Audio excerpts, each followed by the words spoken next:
Namo tassa bhagavato arahato samma sambuddhassa. Namo tassa bhagavato arahato samma sambuddhassa. Namo tassa bhagavato arahato samma sambuddhassa. Okay, so today I will give the Dhamma talk. The title name is Moving to Walk with the Faith. Moving to walk with the faith. So from now on until attain Nibbana, we must have faith.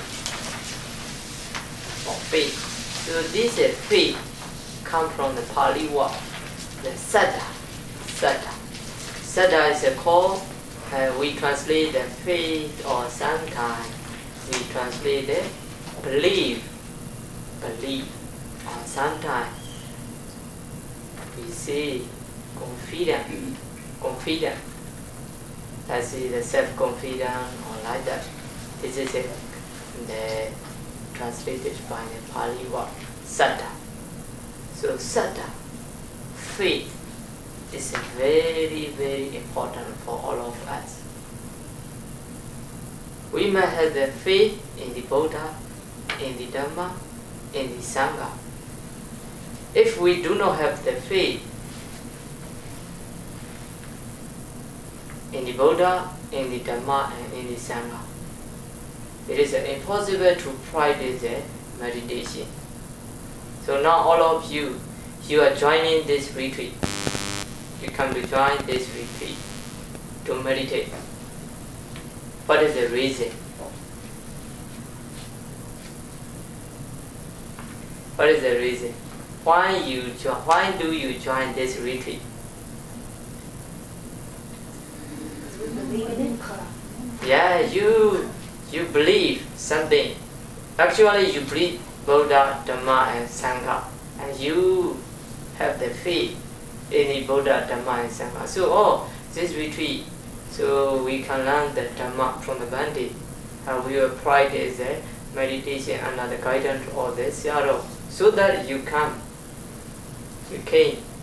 So that means that basically it's a faith. If you do not have the faith, you will not join. Definitely, you will not join this retreat. In the same way, now, this paper, I'm not sure that already you have this paper. So now I am explaining. There is the first column, and there is 7 stages of purification. So we must have the faith in the Buddha, in the Dhamma. Dhamma means the Buddha teaching. These 7 stages of purification is the Buddha teaching. The Buddha teaching. So we must have this Buddha teaching.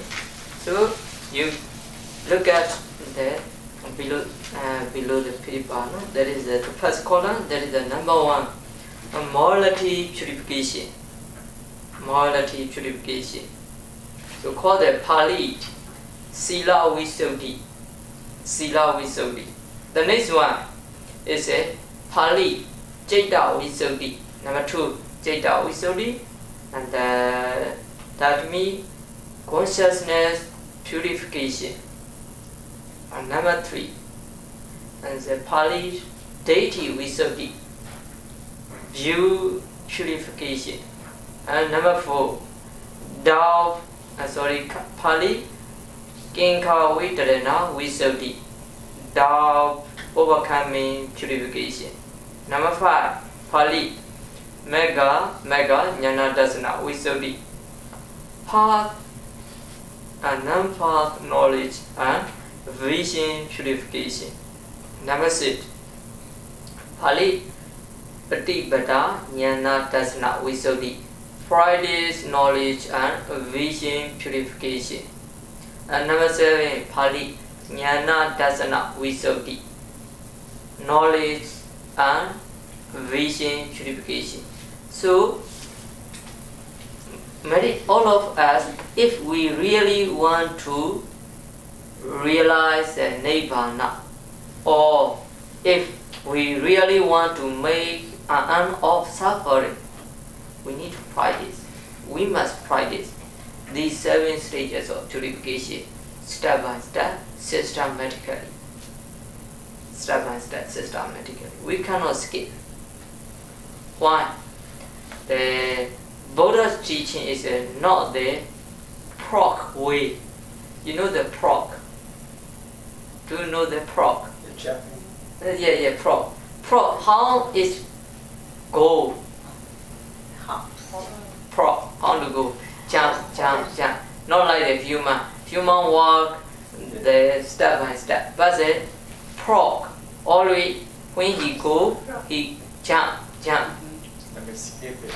And skip it, yeah, jumping. So Buddha teaching is not like a prog way. So that means cannot jump, cannot skip, cannot jump, cannot skip. We must practice these 7 stages of purification systematically, step by step. So let's see the first one, the morality purification. Definitely we need to practice. This is the Buddha teaching. We must have the faith in the Buddha, in the Dhamma, in the Sangha. So, also in the 3 training. So, this is the Buddha teaching to liberate the suffering. So that if we want to be free from suffering, we need to practice. These are 7 stages of purification. So firstly is the Sila Visuddhi, morality purification. So to practice morality purification for the lay people, there is a 5 precepts or 8 precepts, or if it is possible, you can take the 9 precepts or 10 precepts. And for the Theravada nun, like a Siali, no? All of you should take the 9 or 10 precepts. But it will be better to take the 10 precepts. And then actually in the for our meditation center, and all Sialis must take the 10 precepts. And then for the bhikkhu, that is, as you know, the Patimokkha Samvara Sila, the Patimokkha, restraint morality, and then faculty restraint morality, and livelihood purification morality, and requisites related morality. So here, the number 2, faculty, restraint morality. This one is for all means not only for the bhikkhu, but also for the meditator, whether who are lay people or siali or anyone should practice this faculty, restraint morality. Pali called Indriya Samvara Sila. Indriya Samvara Sila. To keep the Indriya Samvara Sila, you must have the strong mindfulness. Without mindfulness, it is impossible to practice the faculty restraint morality. So that means that we have the eye. So if there is no mindfulness, we will look at everything. So by seeing something, lobha, greed may arise. Sometimes dosa, anger may arise in our mind. Because sometimes the object, color are very beautiful. Let me see the flower. Flower is very beautiful when we look at. So and that we will have the attachment. Oh, you like it too much. So at that time, the love, greed arise in you. So to practice this faculty, restraint, morality, we must have the mindfulness. And just mindfully should not look at anything. And also ear, something the sound. Because of the sound, the love, greed may arise in our dosa, anger may arise in our. So some people talking something, you just want to know what they are talking. And then if there is someone to the someone, is it if you have the relative with you or something that they talking the bad thing to you, so then you will get the anger. The anger, dosa will arise in you. If you don't listen, so it doesn't matter, just it's a finish, it's gone. It's so that the ancient time in our country, the ancient Sharon mentioned that meditator like a blind person. Even though you have the eye, you should be blind person. You should practice as a blind person. So that means just that you look down on your way only, so that because of the color, because of the object, will not arise lova or dosa. And also, even though you have the ear, but you should be like a deaf person. Pay attention. Huh? You don't pay attention to it. Yeah. Should not be touching the sound. So by doing so, you can meditate very well, and the defilement lova, dosa, mana will not disrupt your meditation.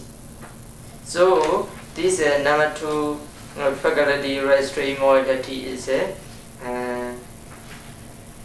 for all, not only for the bhikkhu.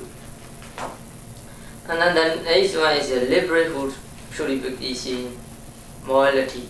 So this one is also including for the lay people who are meditating.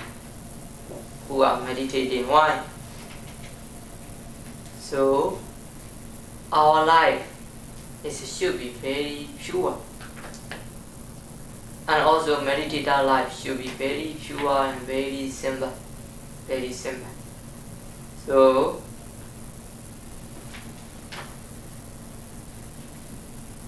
the next one is the requisites related morality. This one is also for all, not only for the bhikkhu, including the all meditator. So when we use the requisite means that especially for the bhikkhu, there are 4 kinds of requisite: food, robe, dwelling, place, dwelling, and medicine. So there are 4 requisites. When we use the food, we should reflect. As I told you this morning, that when we eat, we should reflect. I will not eat this food to be beautiful or to be handsome or to be strong or to play. No? Only I eat the food to practice meditation and to learn the Dhamma. Like that we should reflect. And then for the clothes also we should reflect. I will not wear this clothes to be beautiful or to be handsome. Only I wear this clothes to cover our body, and then also to protect the heat, cold, and some like a mosquito or some insect to prevent that kinds of thing. So we wear the clothes. And then the dwelling also, we use this house to prevent the sun or to prevent the cold, sunburn or to prevent the cold or to prevent the weather and some insect. So we have to use this dwelling like that. We should reflect. And also the next one is a medicine. When we use the medicine, only for cure our diseases. If not, we will not use the medicine like that. We should reflect. While reflecting in this way, our morality become pure. Our morality become pure. So after practicing the training of morality, the morality purification, you can go on the next step. The next step is Chitta Visuddhi, the consciousness purification. So in this stage, you need to establish a concentration. But nowadays, some meditation teacher, they said that Samatha meditation is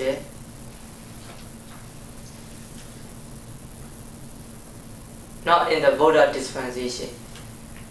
So that means the Samatha meditation is for the outside Buddha dispensation. So no need to practice the Samatha meditation, something like that, they teach.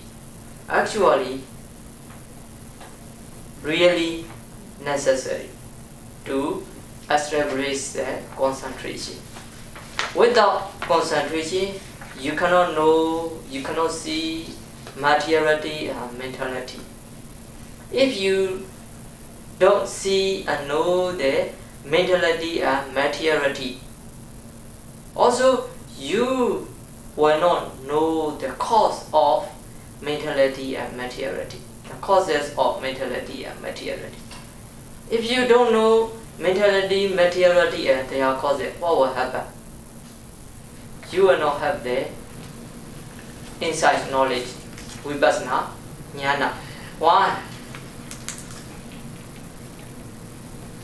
The object of vipassana meditation is the mentality, materiality and their causes.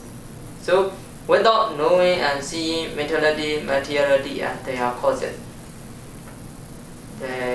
you will not have the vipassana knowledge, insight knowledge. And also, if someone see without knowing and seeing the ultimate mentality and materiality, but can practice vipassana. So some kinds of vipassana is not according to the Buddha teaching or not really vipassana. It may be superficial vipassana.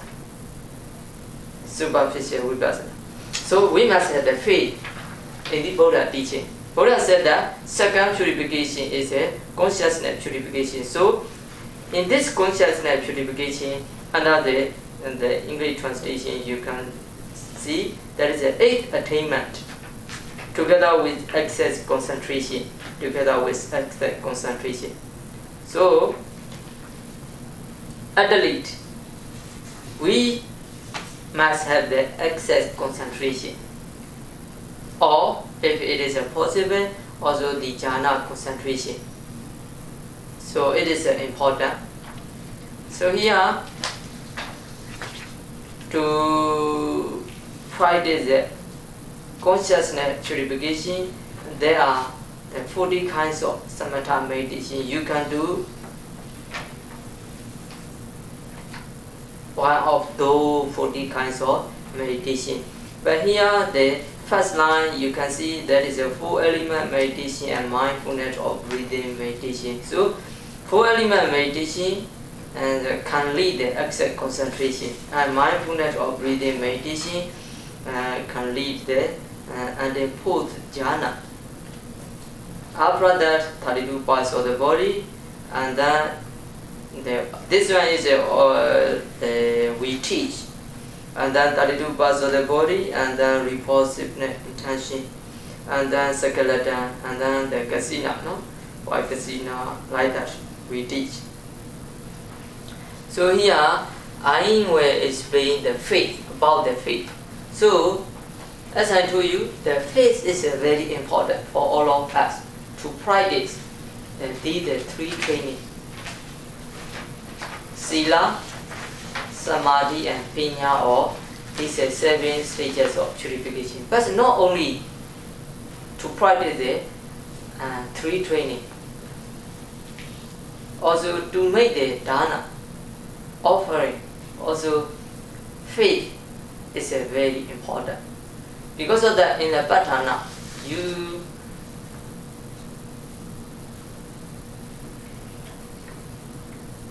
will have the, before you may have the Patthana Pali. Saddha Upanisaya, Dhanam Diti, Silan Samadhi Yadi, Uposatha Kamman Karoti, Samadhi Upaditi, Magga Upaditi. Samadhi Upaditi, Vipassana Upaditi, Magga Upaditi, Abhinya Upaditi, Samapatti Upaditi. That means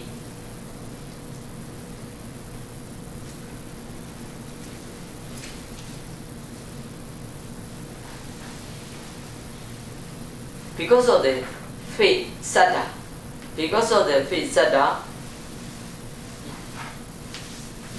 we can make the offering dana, and we can take in the precept morality, and also we will have the jhana, absorption, concentration. If you do not have the faith, you will not practice the samatha meditation, and you will not have the jhana, absorption, concentration. And also, if you do not have the faith, you will not have the vipassana knowledge. You will not practice vipassana meditation properly. And also, if you will not have the vipassana meditation, you will have the magga, the path knowledge, and phala, fruition knowledge. It is impossible. So, the faith is very, very important for all of us to make the wholesome deeds, dana, sila, samatha, and vipassana. So here I will take one example. This is about the dana. If you do not have the faith, even though you are very rich, or you possess a lot of wealth, but also you have the condition to offer, but you will have the many excuses not to make the offering, So here I will take the one example. In the Buddha time, there is one Brahmin. His name is Dodaya. He is a very rich Brahmin, very rich. Only he has the one son, very rich. In the ancient time, how someone is rich, we can know according to their mention. They said that they have the wealth under the ground and on the ground. So such kinds of people is called the very rich people. Very rich people. Because in the ancient time, they keep their property or their wealth. Some are the thief, they flee. Some are under the ground. Nowadays they're not like that. In the bank, at the bank, you keep your property. But in the ancient time, this is called the very rich person. They have the two kinds of property. The one is another ground, one is on the ground.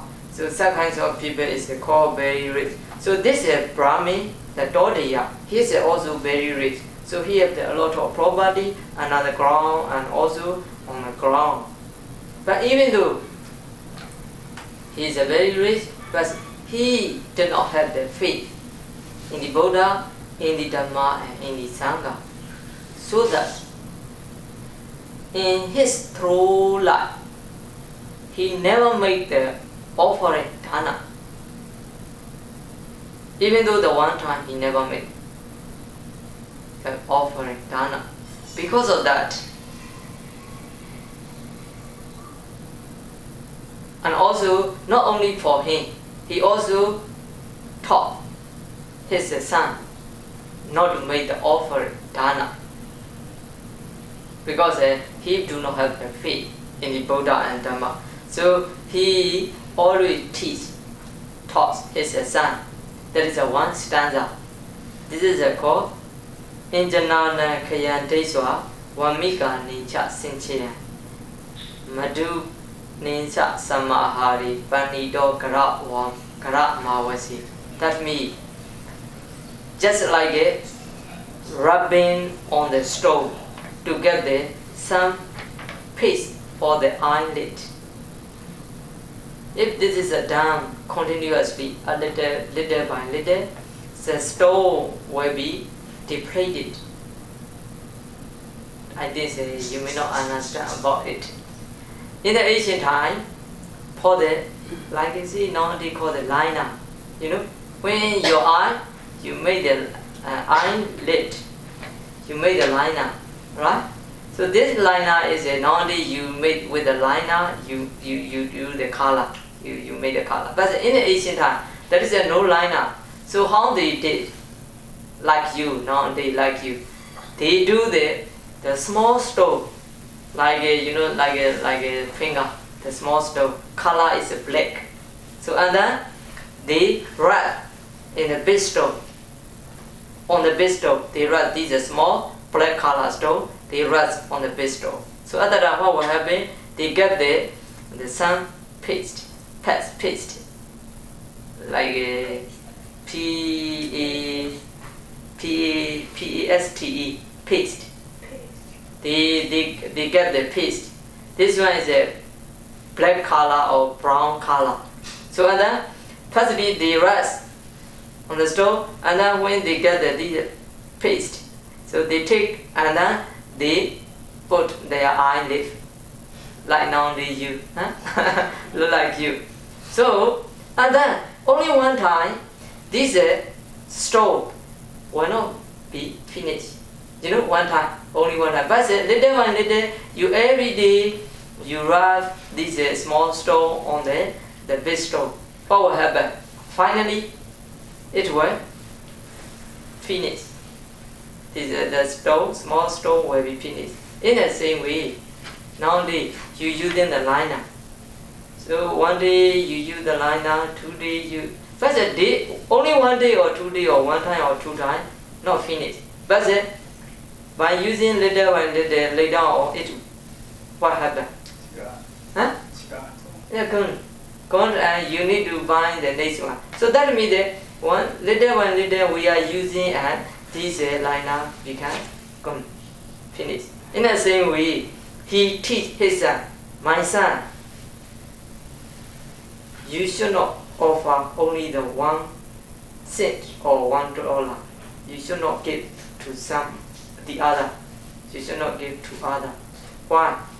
You just look at the stove.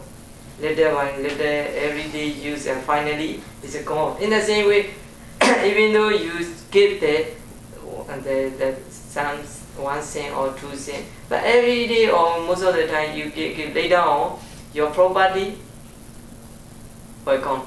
So you should not give. Like that, he teach his son.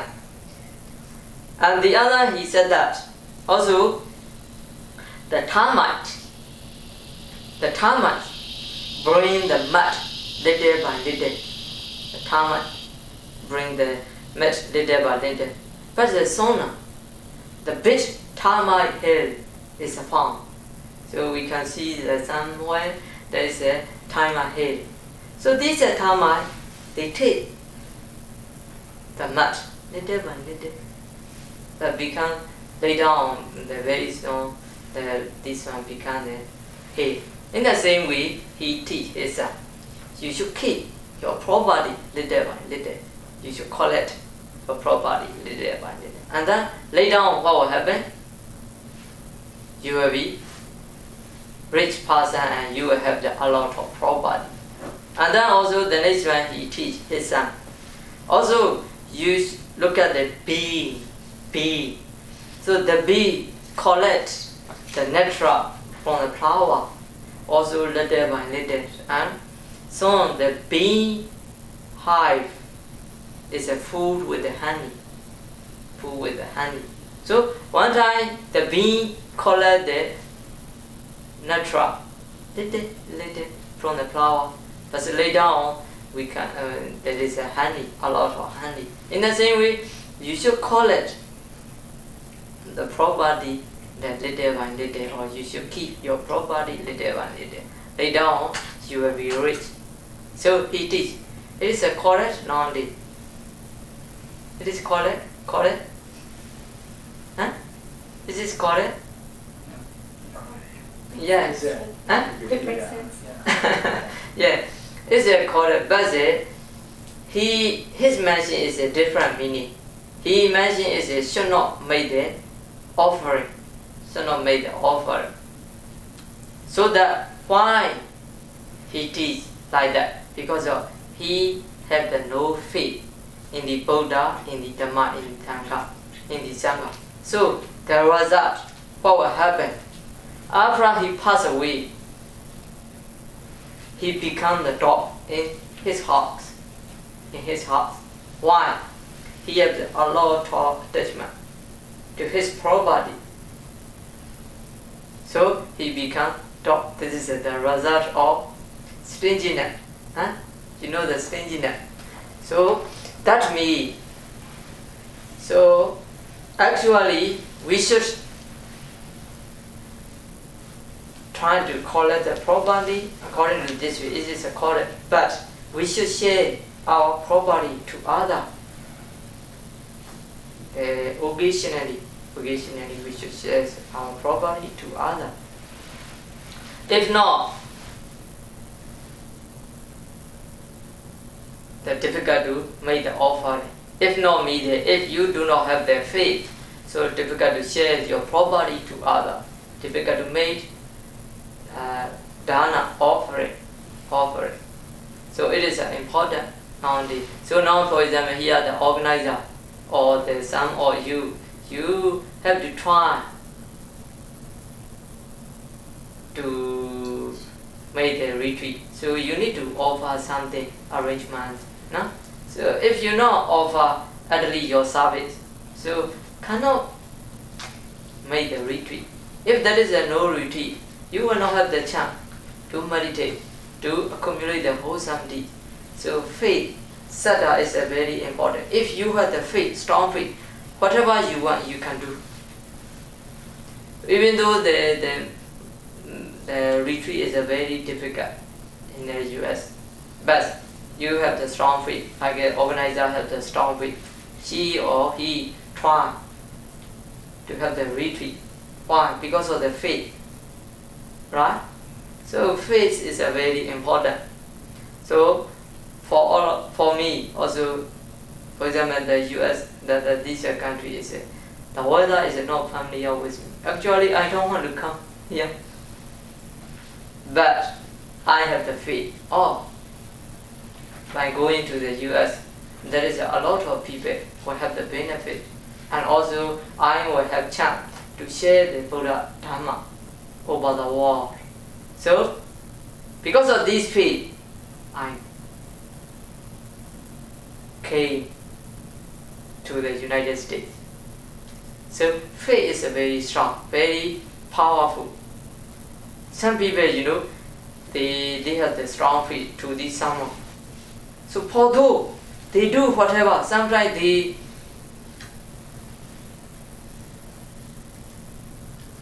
don't consider about their life. Only they consider about the person who they faith to who. So although they do whatever they can do because of the faith. So faith is a very important to accumulate the wholesome deeds. So and then this is for the dana. Also for the precept. humble. Faith is important or not. So in the Singapore, I stay most of the time. I stay in Singapore. So one day I have the Dhamma talk. Actually, I thought that this is moving toward with the faith. The Burmese language I already taught, and then I translate in the English language. So but I'm not the English is I'm just learning. So I asked some the Kabiya, please help me to translate the English. So he helped me, and then I see the faith sada is very important to make the offering and also to keep the precept. Faith is important. And then he said that, Zero, little bit confused. Why? The faith is important for the offering. It is correct, I can accept. But the faith is important for the morality precept. So it is not reasonable. Oh, why? I asked him. So why you take the precept if you do not have the faith? So he said that because of afraid the bad result, I keep the precept. Not because of the faith in the Buddha, in the Dhamma, in the Sangha. Only he afraid the bad result. So that means if he break the first precept, if he kill the being, so he will get the bad result. So that he keep the precept, not because of the faith. So I have the question for all of you. Why you take the precept? Why do you take the precept? Huh? Protect us. Protect us. Yeah. Oh, that's all. Anyone? Because I think that we have to, that is Buddha's teaching. Buddha teaches us to keep those percept. So, and if that we keep that, we'll have a good result. So we have faith in Buddha, and that's why we take that. Okay, the next one, the other answer. The sila. Huh? So we have to keep the sila teaching by the Buddha. Buddha. Okay, so all are correct because actually because of the faith we keep the precept or we take the precept. Why? Means some people said that just a Kabiya, he told that because of he don't accept the bad result, so he keep the precept. Also this one is because of the faith. Faith is two kind. So the first one is Jāneyyācāra. Jāneyyācāra means faith in the Buddha, Dhamma and Sangha. The Buddha, Dhamma and Sangha is called Travajin, Ratana, Travajin. So faith in Travajin. So the other faith is called Kamma Phala Saddha. Kamma Phala Saddha means faith in the Kamma and Kamma result. So this is a faith.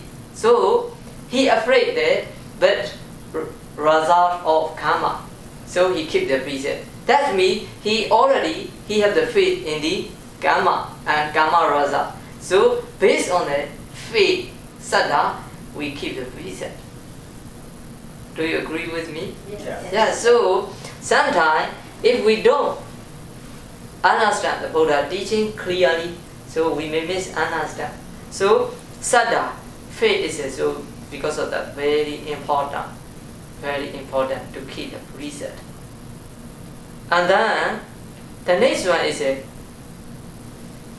if we do not keep the precept, what will happen? In the Buddha teaching, there is a one Pali. Asauda silo dopinyo chiti kakan na wintadi. Wikeda chito nikago sama dhamma napasati. Apasa dhammo sadhamma dukkha na parimochati. So that means Asauda silo dopinyo, who is a immoral person. Who is an immoral person? For those immoral person who didn't take the precept. So immoral person. For those their mind is a wicked. like a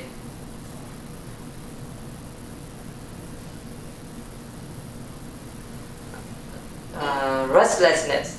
Their mind is a restless. Their mind is a restlessness. So they cannot get the concentration. So that means without morality, you will not have the concentration. That you cannot get the deep concentration. So if you do not have the deep concentration or the enough concentration, what will happen? You cannot see the right Dhamma or true Dhamma. You cannot see the true Dhamma. So only the concentrated mind can see the true Dhamma. Can see the true Dhamma. So to get the concentrated mind, we should the morality. Sila is a foundation. Sila is a foundation. So based on the morality, we will have the concentration, and if we have the concentrated mind, we can see the true Dhamma. We can see true Dhamma. So under the Pali said that Vikeda Chido Nigago Sama Dhamma Napasati Apasa Dhammo Sadhamma Dukha Naprimojati.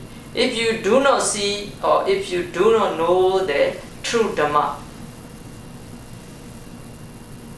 you are not free from the suffering. You are not free from the suffering. So to free from the suffering, we need to know the true Dhamma. To know the true Dhamma, we must have the concentration or concentrated mind, or our mind should be concentrated mind. And then to have the concentrated mind, we should keep the precepts. So they are connected each other. So because of that, to keep the precept, also faith is really necessary for all of us. So that the faith is also very important for all of us. And then the next one is Sada Upa Nisaya Danan Dedi Sila Samadhi Yati Upasata Kaman Karodi and Samadhi Upa Dedi. As I told you, the Samadhi concentration, because of the faith, we can get the concentration. If there is no faith, so we will not practice. We will not practice the meditation, and even though the samatha meditation. So if we don't practice the samatha meditation, we will not get the concentration. And also vipassana say.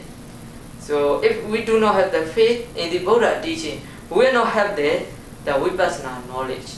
We will not have the vipassana knowledge. So the faith is a very, very important for all of us to accumulate the whole samadhi. To accumulate the whole samadhi. So here, I will start and I also say about the whole samadhi. Now, all of us, you are joining the retreat, and also I lead the retreat. For what? For what? To purify the mind. And develop the mind also is a correct. But actually the one what we will see, to get the wholesome, correct? Wholesomeness, good deeds. So you are joining the retreat and I am leading the retreat. Because by doing so, we will have the wholesome. So if we have the wholesome mind, what will happen? So here I want to say about the wholesome. The meaning of wholesome come from wholesome is come from the Pali word kusala. You know the kusala. Kusala we call the wholesome. So what is the meaning of kusala? Just we say the wholesome. It is a not perfect translation. It is a not perfect translation. Actually, wholesome means, but we are not the we cannot find the accurate translation. So the Asian translator, they use the kusala means wholesome. So we just follow kusala mi hosan. Whatever we say the hosan, we hopefully you will understand. So we use the hosan. But actually the meaning of the kusala is a kusali dhami. Sorry, Pambagi kusali dhami kambadi sanladi voidan siti kusala. That is the definition of kusala. Definition of kusala. So kusala means kochidi pabagi dhami. Kochidi means even. Pabagi dhami means the ahosan. Ahosan, the kambadi means the shake.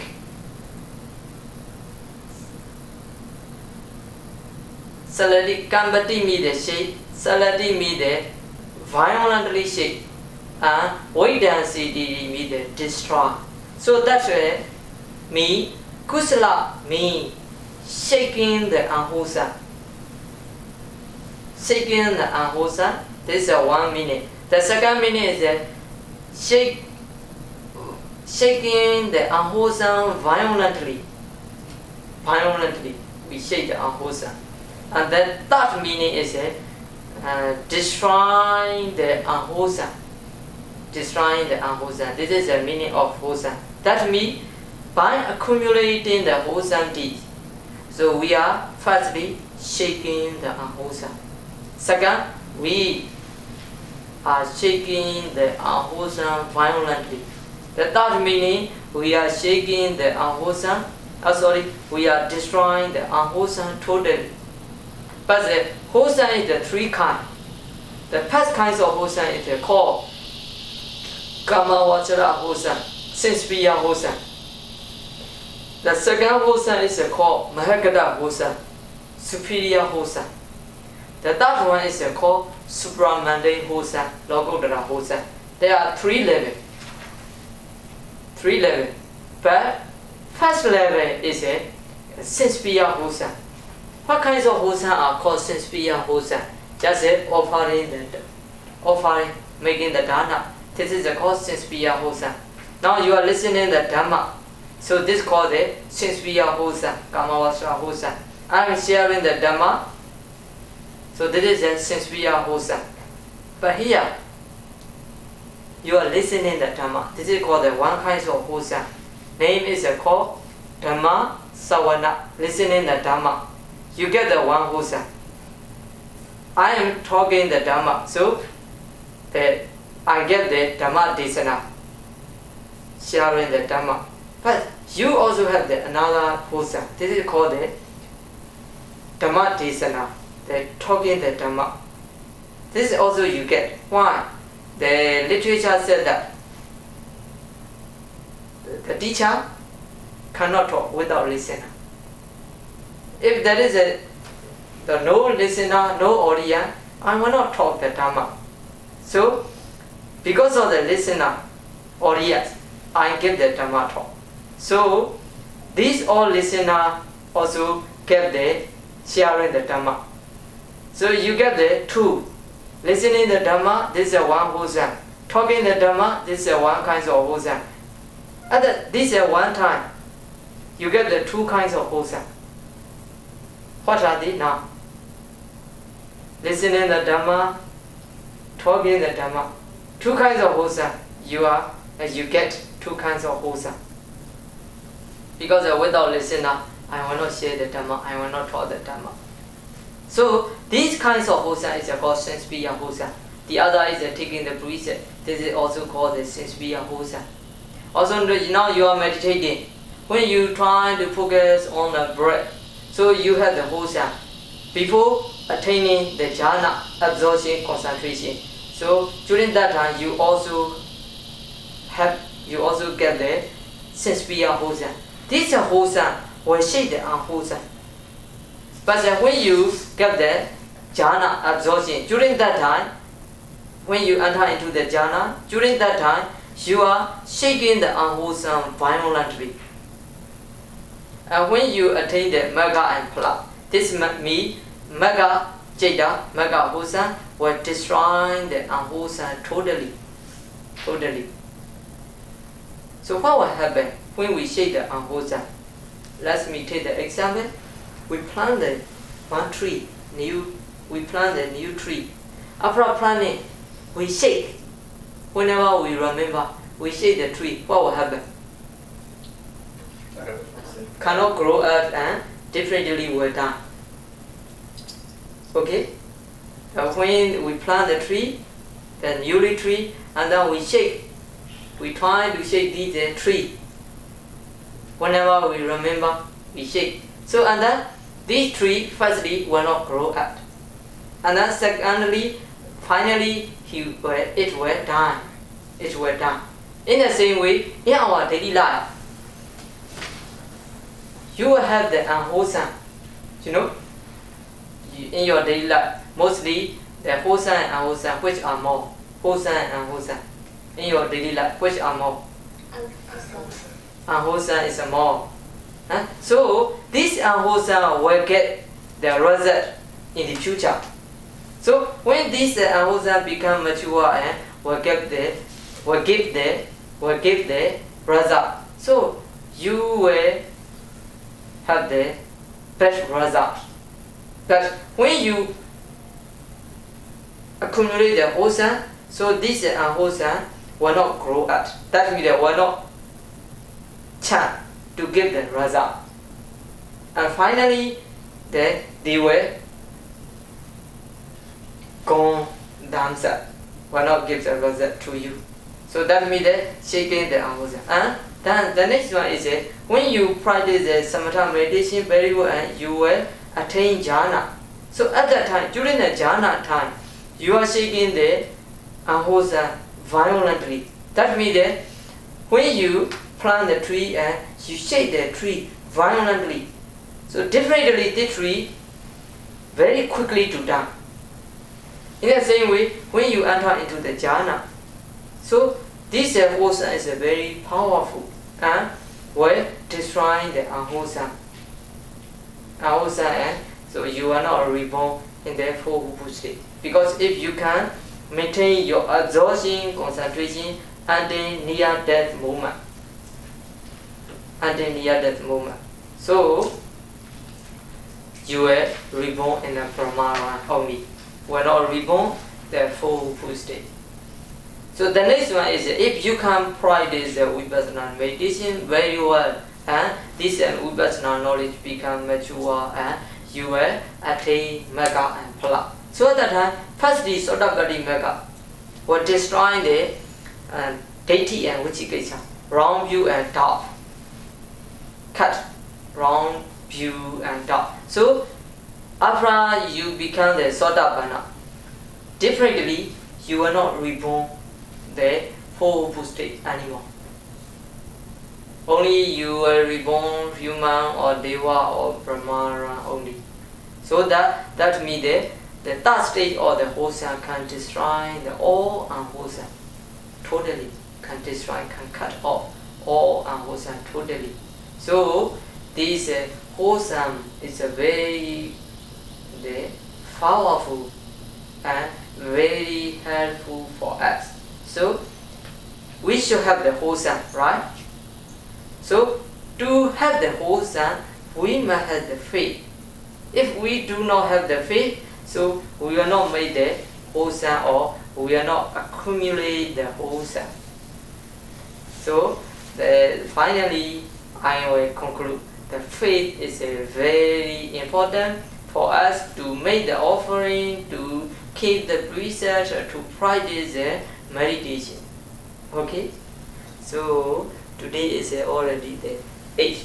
So we will stop our Dhamma talk here, and last remaining the 30 minutes is 2 and 8. So you can ask if you have any question about the Dhamma or about just my Dhamma talk or the other. If you want, you can ask. I will try my best. Okay?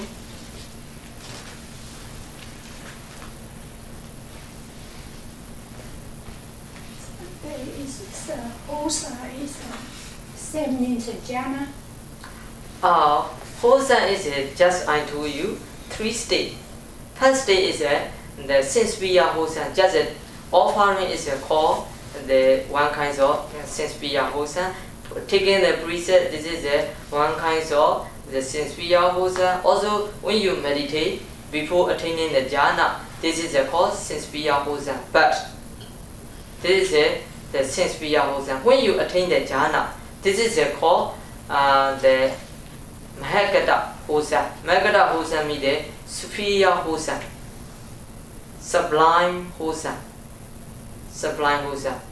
So that is the 3 states. The Sinspiya Hosa, Sublime Hosa, Supramundane Hosa. There are 3 states. Jhana Hosa are called Sublime Hosa, not Sinspiya Hosa. So any question? No?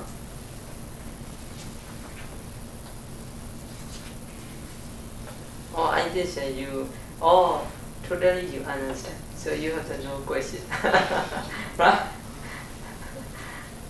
Or you totally don't understand. So you have no question. There is possibility too. The first one is totally understand or totally don't understand. So you do not have that question. Because the other Dhammato, only we give the Dhammato is 1 hour only, but the rest 30 minutes Q&A. But actually the Q&A cannot stop the 30 minutes, nearly the 1 hour, over the 1 hour. So always our Dhamma is around the 2 hour or 2.5 hours, because the Q&A is very long. So now here is the Q&A is very short. So if you do not have the question, we will stop. I have a question. Okay, good. Can you go into detail as to how you get to stream enterer? You said Sotapanna, it's become a wholesome. Sotapanna. Yeah. So someone how to enter into the Sotapanna stream attainment. Yes. Or how would you achieve that state? What would you need to do other than the faith and then the being wholesome?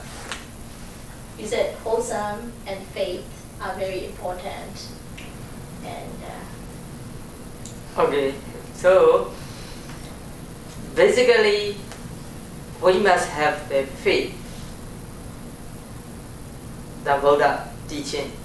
The Buddha teaching how many meters? That is 3 Pitaka. You know, the translation is like 3 baskets. But this one is very funny, because Pitaka is Pali, just the word by word translation is a basket. So they say the 3 baskets. So but actually the 3 Pitaka means 3 kinds of category. The Buddha teaching has 3 kinds of category. The first one is the Vinaya, the rule, especially for the bhikkhu, including the lay people. The next one is the Sutta. Sutta means the many Sutta, as you know. For example, Mahasiprana Sutta, Dhammacakka Bodhana Sutta, Anatta Lakkhana Sutta, like that. Many Sutta, this is called the Sutta Pitaka. The next one is Abhidhamma. Abhidhamma is called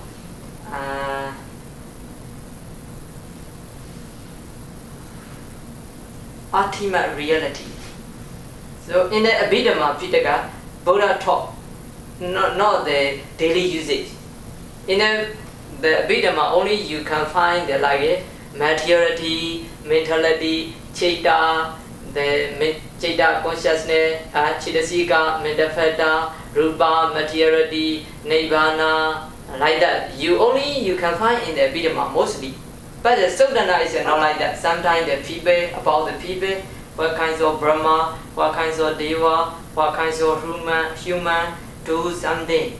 So in the Abhidhamma time, there is no human, there is no animal, there is no Deva. Only there is a Nama and Rupa for all of us. That we say we are composed of the Nama and Rupa only. There is an animal, no more. There is no more thing. So this is a Abhidhamma. So there is 3 Pitaka. This is called the Buddha teaching. We must have the faith in the Buddha teaching, all 3 Pitaka. That's it. 3 Pitaka is too large, difficult to learn, very large, and many a lot.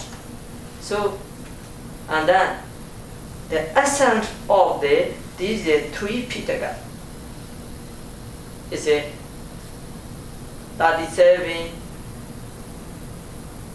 enlightenment factor. 37. This is called the body pakiya dhamma. 37 body pakiya dhamma. But the 37 is so many for you. So there's 8. Noble 8th part is the essence of the 37 enlightenment factor. So only the 8.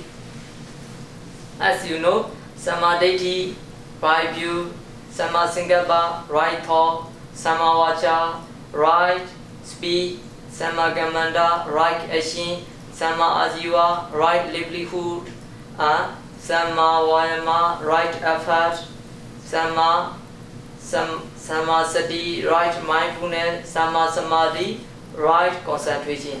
There are only 8. This is the essence of Pitaka, Tipitaka. So, but the 8 also too much for you, I think. So we will make the summary. These 8, we can make the 3. We can summarize 3. This is a Sila, Samadhi, and Penya. Only the 3. So actually, we must have the faith in the D3 training. It's a very easy for you to remember. Morality, concentration, and wisdom. So we should practice these 3 training. So based on this faith, we practice the training of morality. So that means we keep the precept, and then we trying to practice the samatha meditation to get the concentration. After that, we try to know the true Dhamma. That means that we try to know the ultimate materiality and mentality and their causes. This is called the Precha Samuppada, their causes. After that, after knowing the mentality, materiality and their causes, we can start to contemplate the Vipassana meditation. So all the mentality, materiality and their causes are arise and perish repeatedly. So they are not permanent. So they are impermanent. But this one is just a reciting is not useful. Actually, by knowing and seeing these mentality and materiality and their causes, they are arising and perishing very repeatedly. By seeing, by knowing it, we should contemplate the impermanent, not permanent, impermanent. After that, these mentality, materiality and their causes are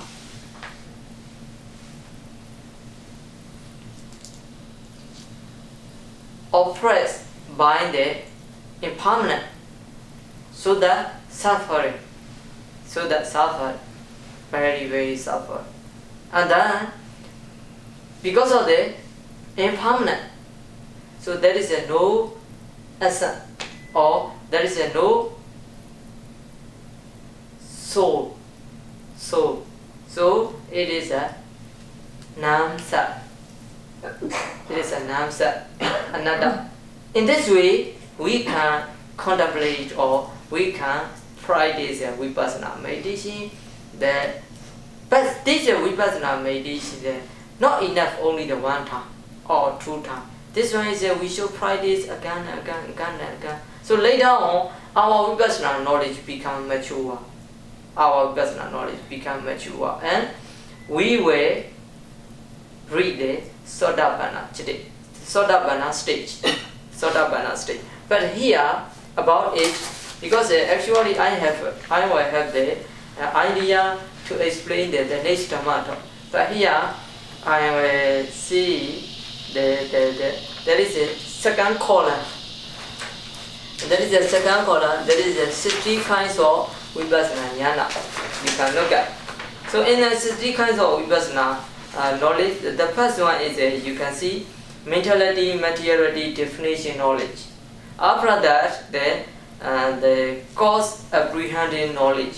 These two knowledge are the basis for the Vipassana meditation or foundation for the Vipassana meditation. After that, number 3, you can see that is a comprehension knowledge, Samasta Jnana. So in this stage, start to practice the Vipassana meditation. After that, you should practice this Vipassana meditation and daily in your daily life. And then this Vipassana knowledge become mature. And then what will happen? Here number 9, you can see the number 9 knowledge, liberation, longing knowledge. You really know about our life. Our life is full of the suffering, and our life is impermanent. Like that, you know. After that, because of knowing and seeing this impermanent suffering and non-self, so you want to be free from this nama and rupa. So that means that and liberation, longing knowledge. So after that, if you want to liberate from the nama and rupa, what should you do? Number 10, you can see reflection knowledge. Reflection knowledge means the Pali word Parisankha Jnana. Reflection knowledge. So this one is even though you want to liberate from the nama and rupa, but in this state actually you don't want to see the nama and rupa again. But if you want to liberate, you need to practice this. You need to practice this nama and rupa as an impermanent suffering and non-self.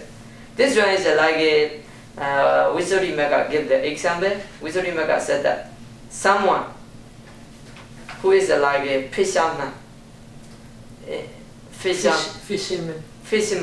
So in the ancient time, they made some places near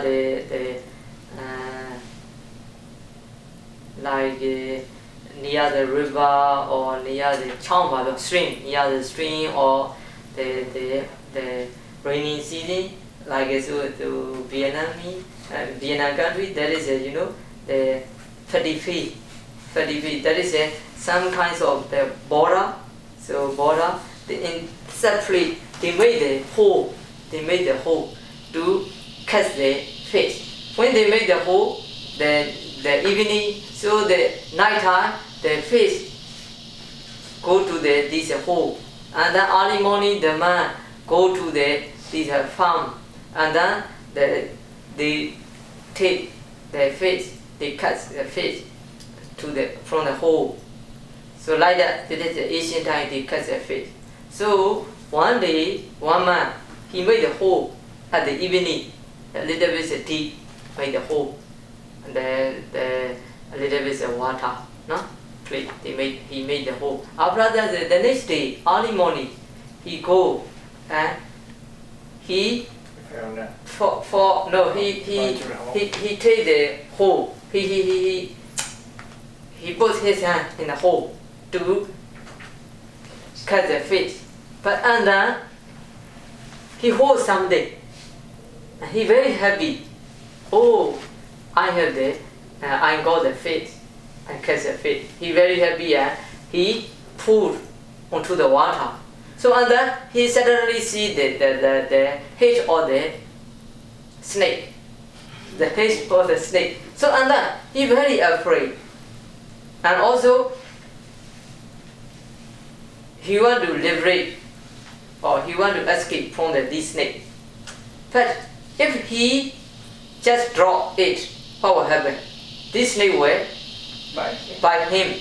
So even though he want to be free from this snake, but he should not drop suddenly. So he still need to hold its head, no? Its head.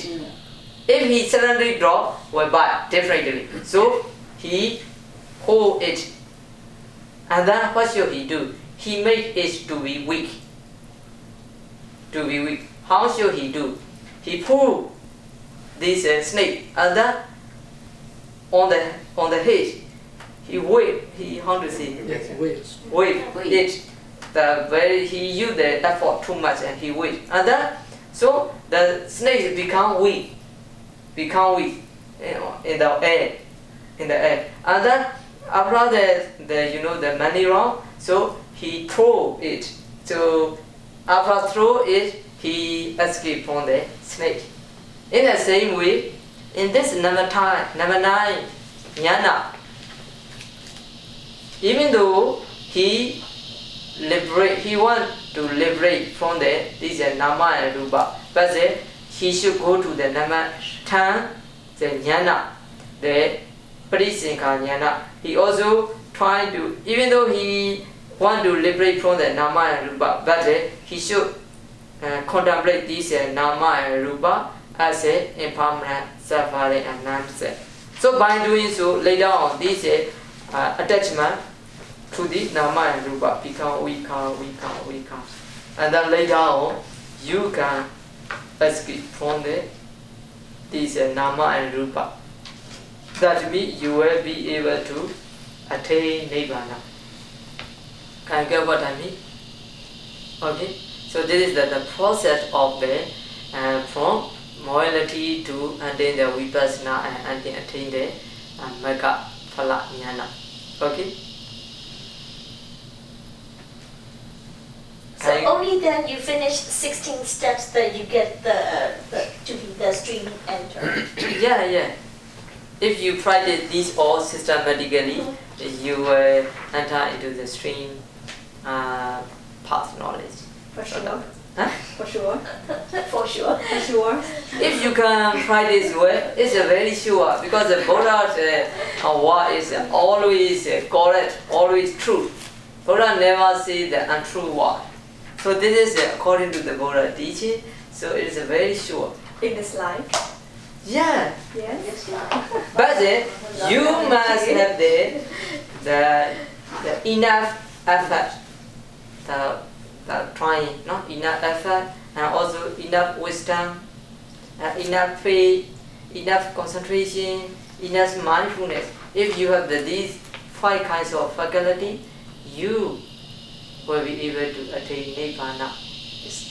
Depend on your parami, perfection. It's still like I feel like 3,000 years. After 3,000 years, so no one else had lived back. Oh no.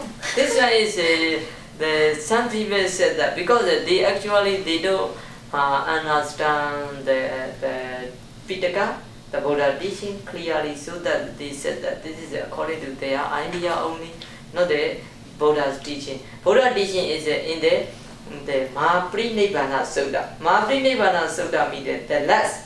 The Buddha teaching, the last Buddha teaching. When he near this moment time, he give the one sutta. He preached the Dhamma. This sutta is called the Mahaprinnibbana Sutta. In this sutta, Buddha taught that to the one bhikkhu, Suppada.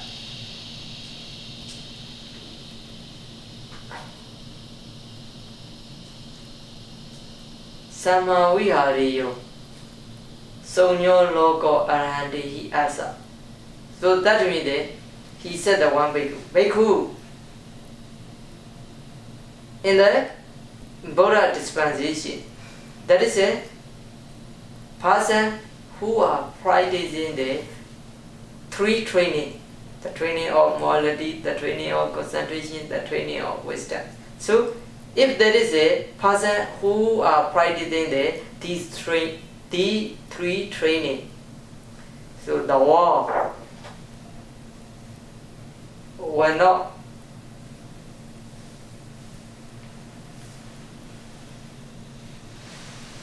apart from the Arahanta.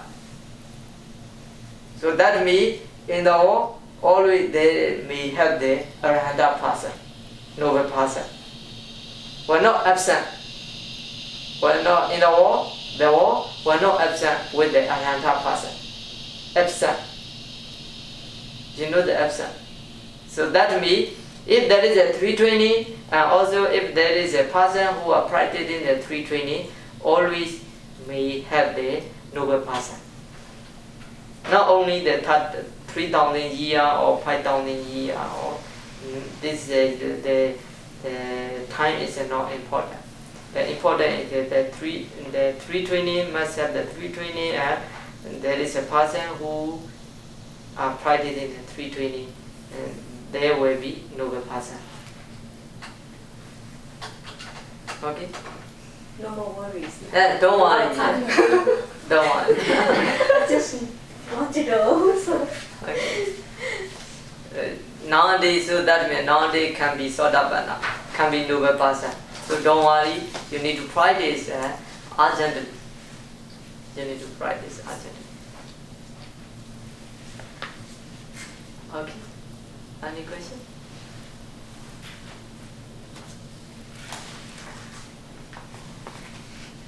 No more question?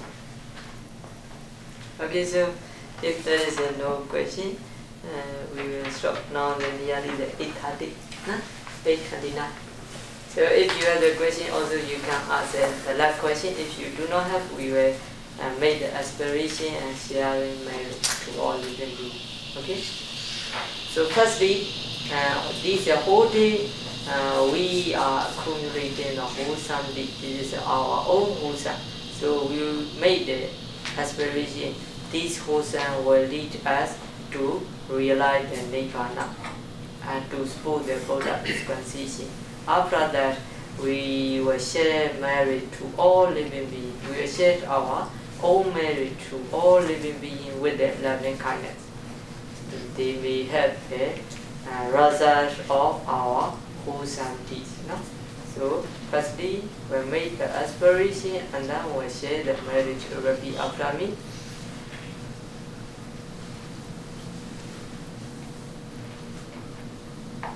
Idhame Bonya Asawakaya Mahang Hotu Idhame Bonya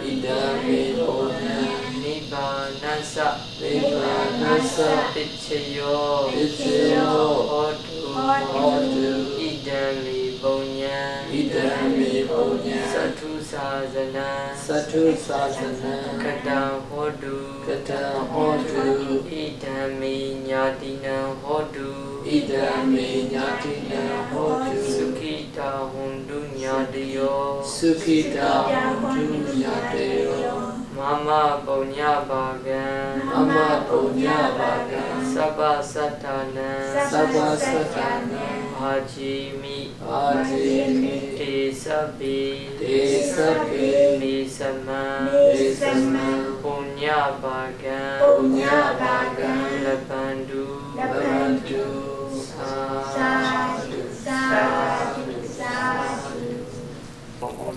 Saya jaga nalong tu itu ayam view ni pun dah naik dalam tu bama saya memang thane. Ada tu jangan kue di ayam susah memang di sore pinjam boleh berjauh. Mahu sih piang tu ada, na?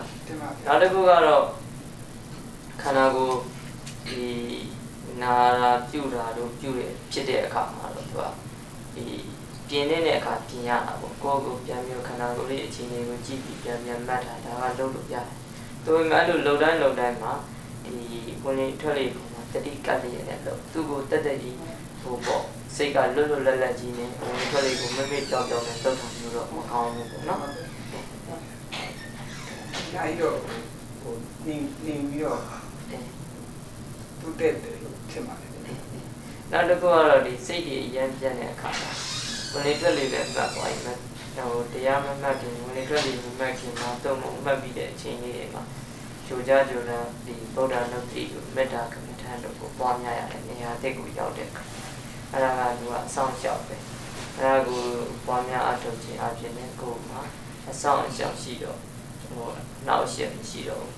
Ada seorang punya di kemudian ada jah, na? Ada atau. Joja surat tu.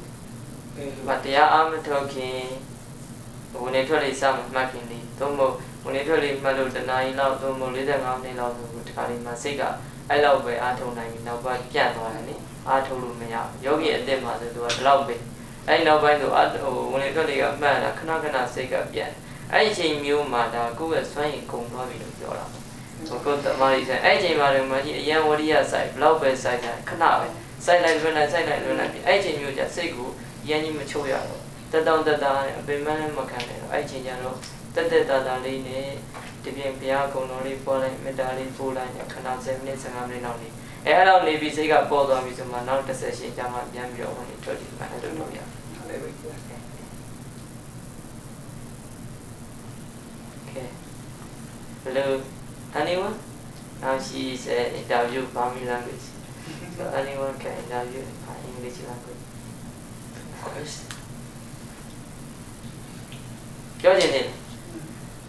There, for everybody, I'll say it in English and I don't know for more. So I started with what you said, Buddha, and for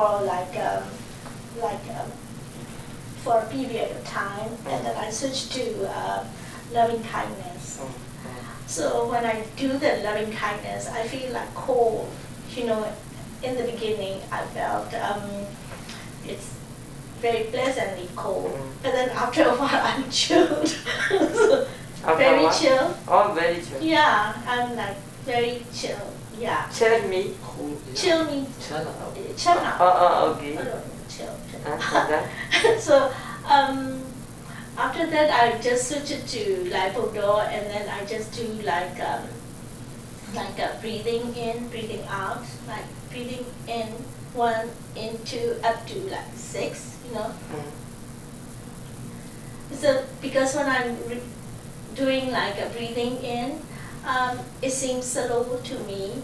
It didn't click, so I have to go like in 1, out 1, in 1, out 1. That's how I do it. And there are some periods that I cannot sit, and then I have like lower back pain, you know, like so I had to switch. But I went to the back and I stretched myself and I sat.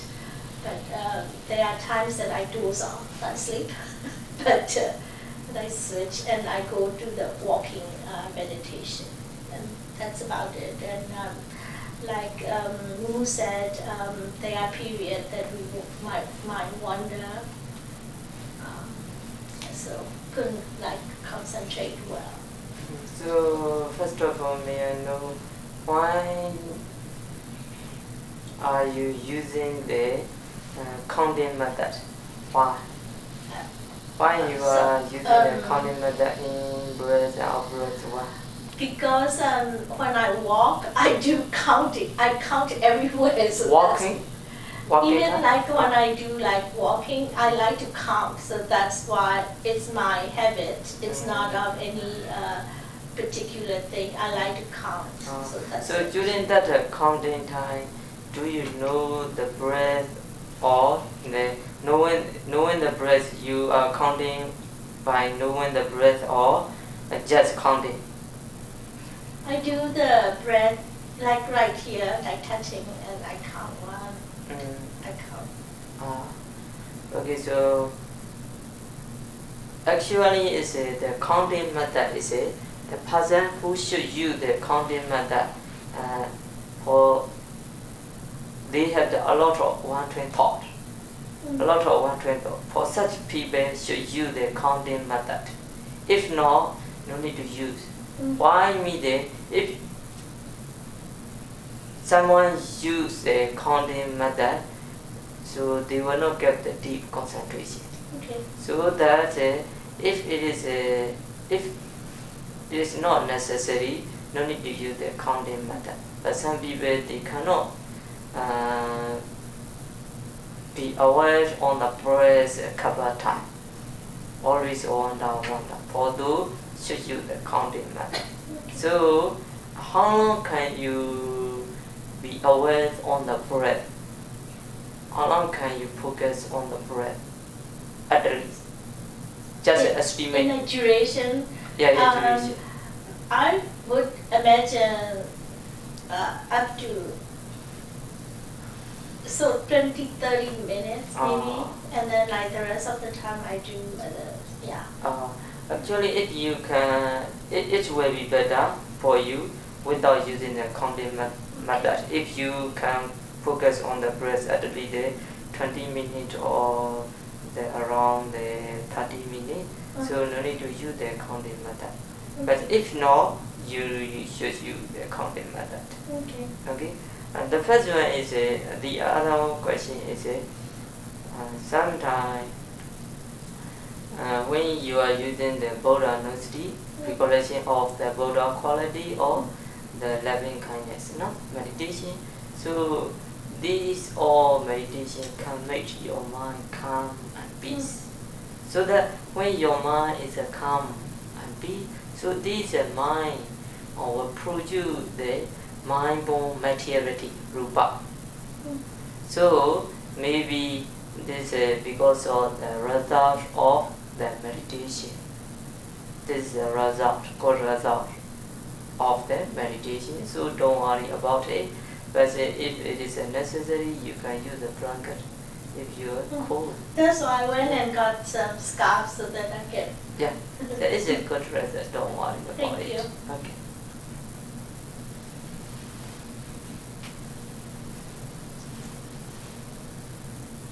But all of you, you should understand that mindfulness of breathing meditation object is in-breath and out-breath only, not the other.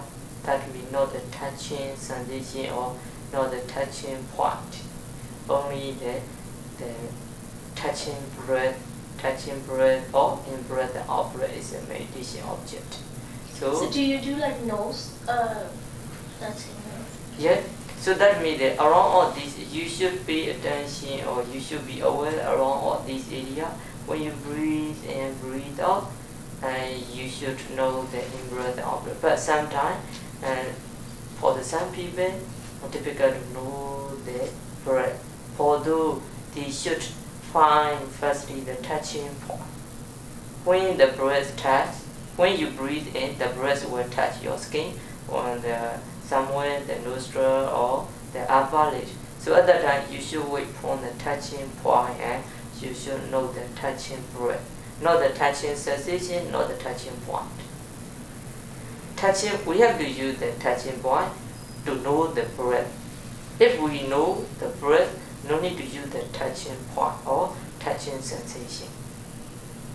Okay?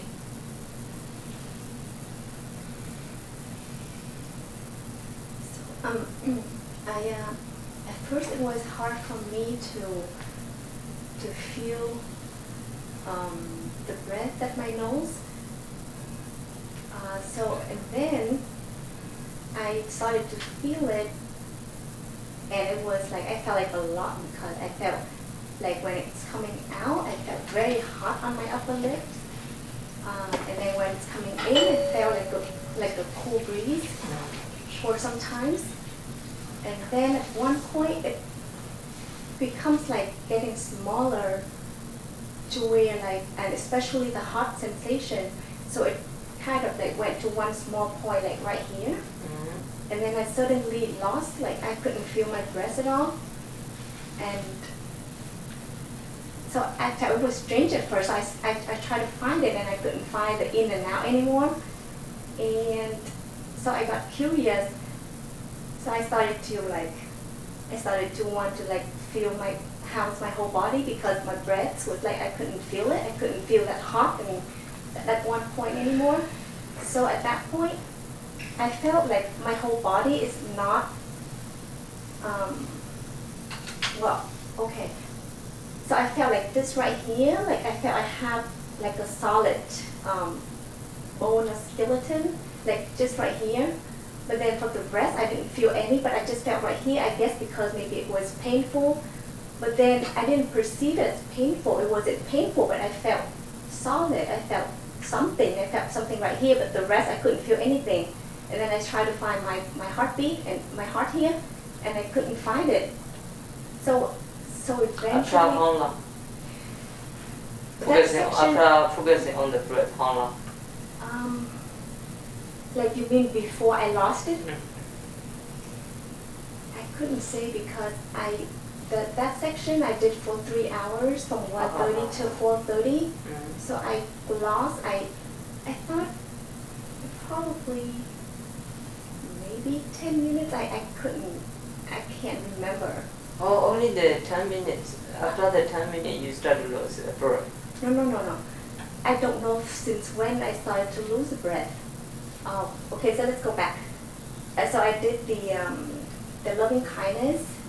And when after I sent it to the whole universe, I felt warmth, like very warm and very nice feeling.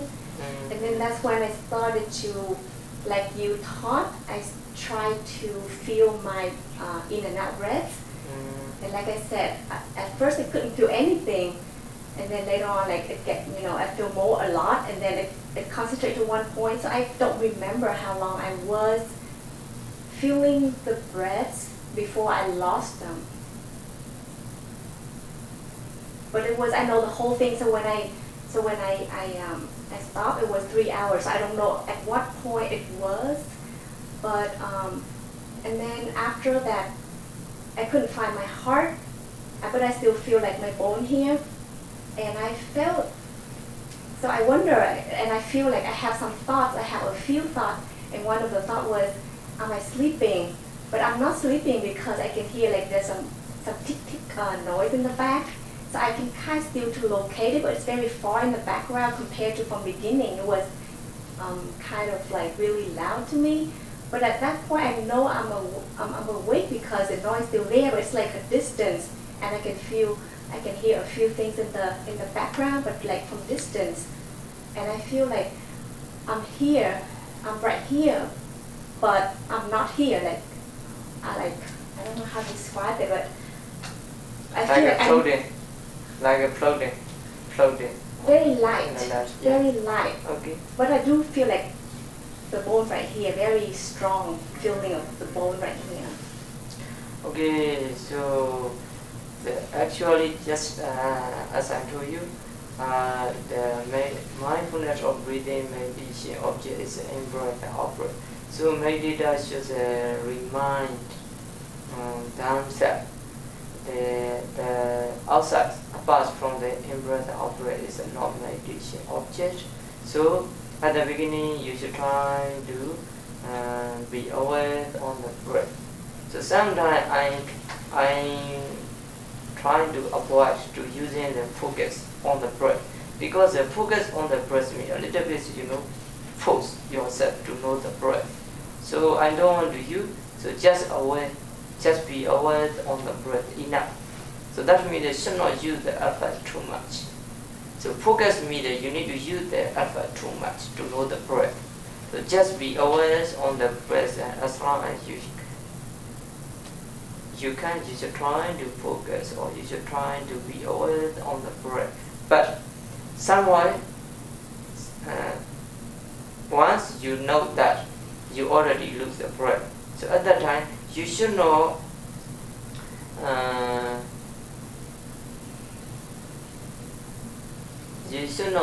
look at your parts of the body. Just ignore whatever happens as much as you can. You should try to ignore and just be aware around all these areas again. Because when you concentrate on the breath, for example, a few minutes later, the breath is become subtle. So when breath, in-breath and out-breath become subtle, so at that time your mind is not yet familiar with the breath. So sometimes you lose the breath. But when you lose the breath, don't worry, just be patient and wait around all these areas. And then very soon you will be able to know the breath again. So and then you start to concentrate, or you start to be aware on the breath again. So if you look at or see the parts of the body, so at that time in our body there is the 4 elements. So one of those will be obvious. So 4 elements mean earth element, water element, fire element, and wind element. These 4 elements are throughout our body, every part of the body, there is the four elements. So that these four elements, their characteristic is very obvious. And also, when you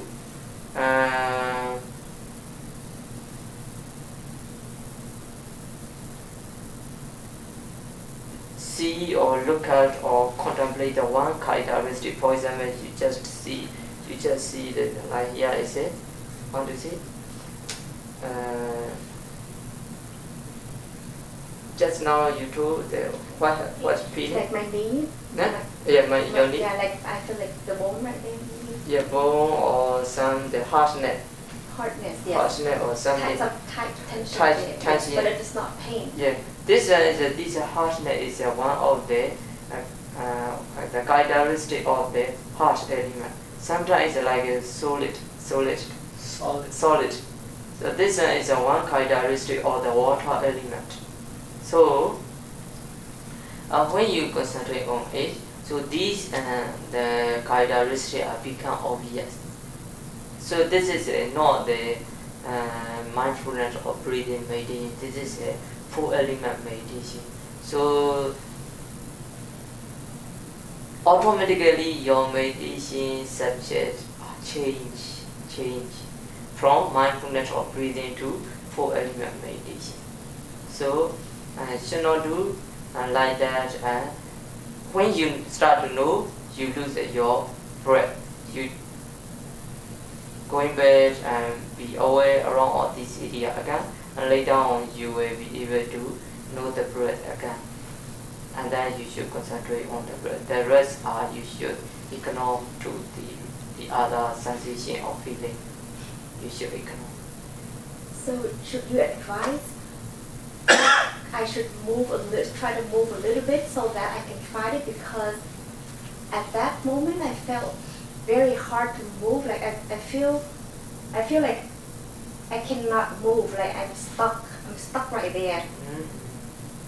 So should I try to move so that I can go back to my breath? This one is you can check yourself. Sometimes you don't need to move, but just your awareness you should place around this area, your awareness, and then you will be able to know the breath again. So that means that your mindfulness, you should place your mindfulness around this area again. So may I go back to the point you mentioned earlier? What's the difference between trying to feel the sensation of the breath and the breath itself? Because I feel maybe because I was focusing on the sensation, right? Actually, it's when we breathe, that is a breath. The breath will definitely touch our somewhere, our skin, somewhere, for example, upper lip or nostril. When we breathe, there is a breath. The breath will touch the skin. So and then there is a breath. There is the sensation, But the sensation is not our meditation object. So as much as we can, we should try to ignore or don't pay attention on the sensation. Just try to be aware on the breath only. But some meditators is without the touching point or without sensation, they know the breath.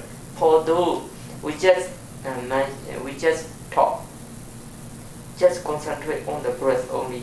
But by concentrating on the breath, they will succeed in the mindfulness of breathing meditation. That means they will attain the jhana. But some meditators difficult to know the breath. Although we ask them to find the touching point and touching sensation, and then wait from the touching point and trying to concentrate on the touching breath. But now, at the beginning, I teach all of you find the touching point and touching sensation and should concentrate on the touching breath.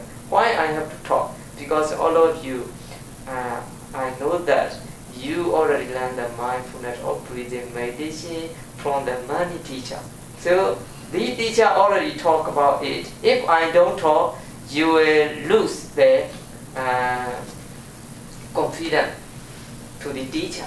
So I have to teach. Actually, very beginner meditator, I never teach. Just I say, just aware around all these areas, just concentrate on the breath only. But for the beginner, some meditator, they can concentrate on the breath only. Although we will not teach the touching point or touching sensation.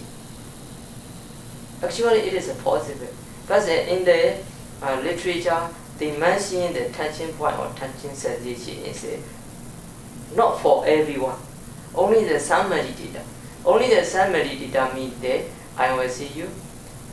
There are many kinds of meditator. Meditator may not be same each other. Their experience may not be same. Some meditator, they can concentrate on the breath very simply. But after the while, for example, half hour or 1 hour later, if they can concentrate every session at least 1 hour, at that time the light appears. But the light is the part from the page, a little bit, the 1 page or the 2 page, the light appears. But the light is stay quite stable. So at that time, the light is very attracts their mind. So they want to concentrate on the light instead of the breath. So they just concentrate on the light. They can concentrate on the light. Light is will not disappear. Light doesn't disappear, but they will not get the deep concentration. For those who have to teach, you just wait. Firstly, you should find the touching point. When you breathe and breathe out, that is a touching point. You should wait the touching point. You should wait the touching point, and you should concentrate on the breath only. At that time, for a while, the light becomes closer with the breath at the touching point, and later on, the light and breath will unify as one. So at that time only, meditator should concentrate on the light. This is one kind of meditator. The other meditator is not like that. They follow the breath. When they breathe and breathe out, they follow into the body and out of the body. So such kinds of meditator also they will not get the deep concentration differently. For those also we have to teach, should not follow the breath into the body or out of the body, just wait from the touching point. So this is some kinds of meditator. But generally meditator should not find the touching point and touching sensation. It is not necessary. Just pay attention on the breath only. If you can do it, it is a better way. No need to find touching point, no need to find touching sensation. Can you get what I mean? Yes, so that makes me have another question. Okay. So should I, as soon as I breathe out and I feel that touching point, should I stop and just notice, okay, that's going out already, I don't need to feel that touching point anymore? Because I feel like I've been trying to hold on to that touching point, because this is the first time I do that breath, focus on the breath meditation. So should I, like you said, just aware, okay, now I know for sure that touch already, it go out, let it go, and that's out already. Wait for the next touch point that's going in. Oh, no. I mean is for example, this is an in-breath. This is your upper leg or nostril. No? So when you breathe in, breathe out. So your breath will touch this area, touching point. No? So at that time, first couple the breathing, in breath, out breath. You should avoid touching point, and then you should know the touching breath. A few the time later, a few moments later, so you just concentrate on the breath only. As much as you can, you should ignore the touching point or touching sensation. Just concentrate on the breath. But sometimes, you know the touching sensation or touching point doesn't matter. Let's say you are concentrating on the breath. It's a good.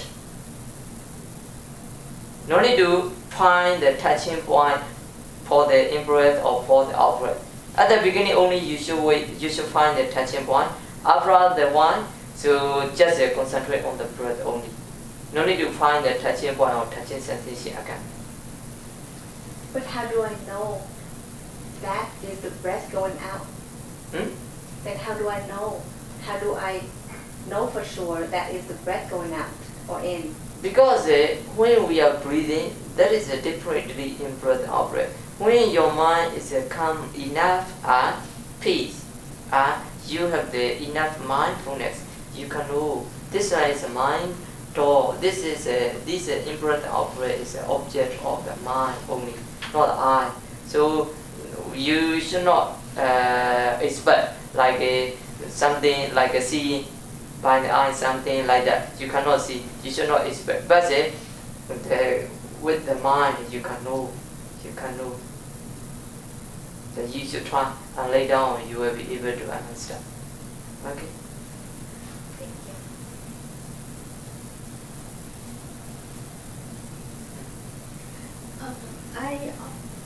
I feel sleepy a lot when I meditate.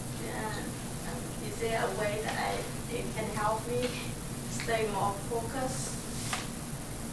So firstly, you should know the reason why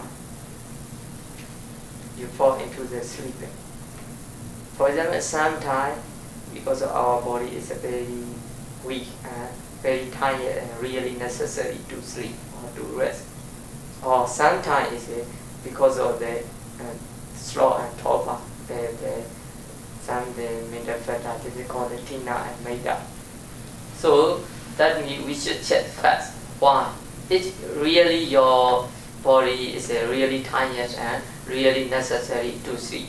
Such kinds of things that you need to sleep. You should go back and sleep for a while. After that, you should sit. You should meditate. If not, actually your body is not so tired and not so necessary to sleep. So at that time, you maybe your effort viriya is weak, and then the concentration is excessive, maybe strong. Concentration is excessive, so that easy to fall into the sleeping. So in this case, what should you do? There are many ways, but I will say that a few ways only for you. So firstly, when you meditate and when you feel sleeping, so at that time, you should open the eye. You should open the eye and then look as far from you a while. After that, you can meditate again. Or if not, so the next time you also feel sleeping. You fall into the sleeping. So at the time, you should open the eye and look at the light. Look at the light for a while. After that, you can meditate again. Or if not, so the next time you should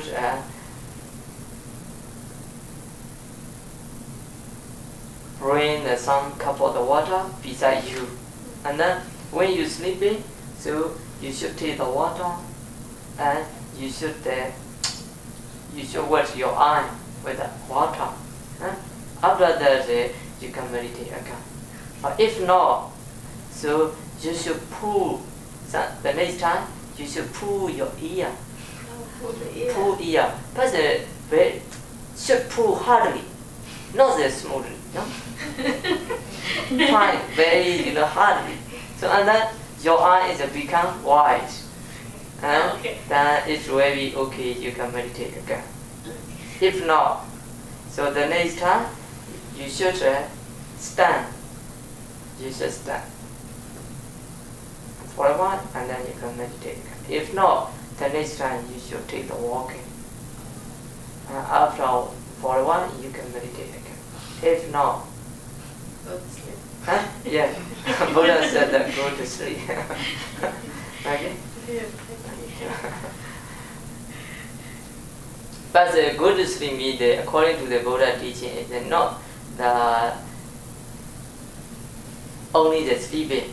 Buddha taught that you go to the bed and then you must have the intention. When I wake up, suddenly I will meditate. When you wake up, no nudging, wake up. As soon as you wake up, you should make the determination, or you must have the intention. As soon as I wake up, I will meditate. And then when you sleep in your bed, on your bed, so when you wake up, suddenly you should not lie down anymore. Just when you wake up, just stand and go to the meditation hall and just sleep. Can you get? What is that again? Okay, so before go to bedroom, so I go to bed? you go to bed, Oh. bed, and then before sleeping, you should make the determination, or you must have the intention to wake up as soon as possible, and then you must have the intention. I will meditate after I wake up. I will meditate. So when you wake up, you should not lie down continuously. When you wake up, just stand and go to the meditation room, and you need to meditate again. Okay? Thank you.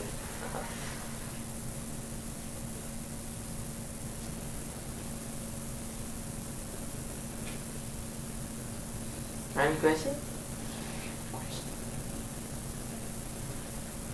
Usually I really awake for about meditation, but I don't know, today I sit all morning until now. I get a lot of sleepy. I don't know what's wrong, but I know a couple of months ago I was at a retreat. After I came home, I really hurt my back, and I will be go Burma soon already, in July.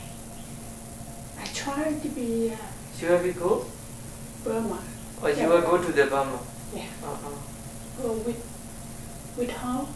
Home. With? Home. Hope. Oh, she with her. Okay. But after I get sick, my back a lot. But today, usually I really focus to my breathe in and out. But today, my body really, really tight, and I Tight or tired? Tired. Tired. Okay. I sleep a lot. I don't focus to my breathe in and out.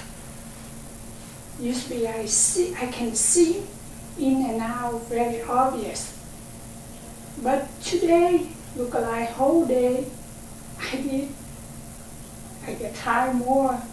I try to be awake by myself a lot, but I couldn't make it.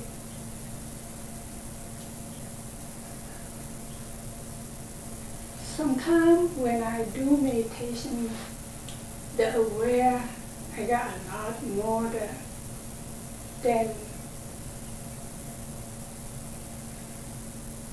sleepy.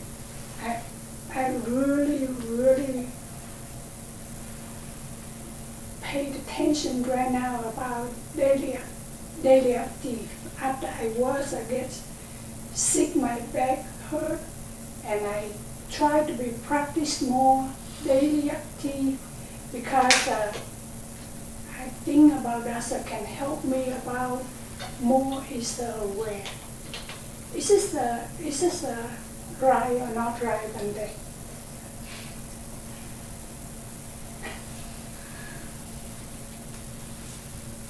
Look like you just said before, paid attention when you are awake in the bed already, when you brush your teeth, wash your face, do anything, you need to pay attention more. And right now, I've been practicing like that more.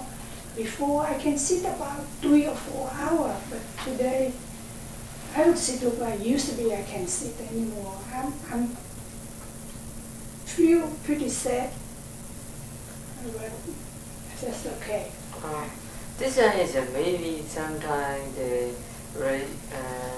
depend on the weather or depend on the food, depend on the surrounding.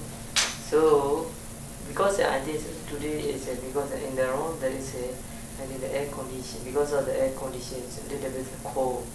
So it also will make you will make the meditator to sleep easily. And also, the other reason is because of the food. Sometimes, for example, salty or some food will make us to sleep. So sometimes it's because of the surrounding. So now the accommodation is very quiet and all are trying to keep the noble silence. So the surrounding is also very quiet. So it also was for you to sleep. So don't worry, the next time you will be able to practice what? No? Okay. So meditator also need to care, should care about the food, about the weather, who want to improve in meditation.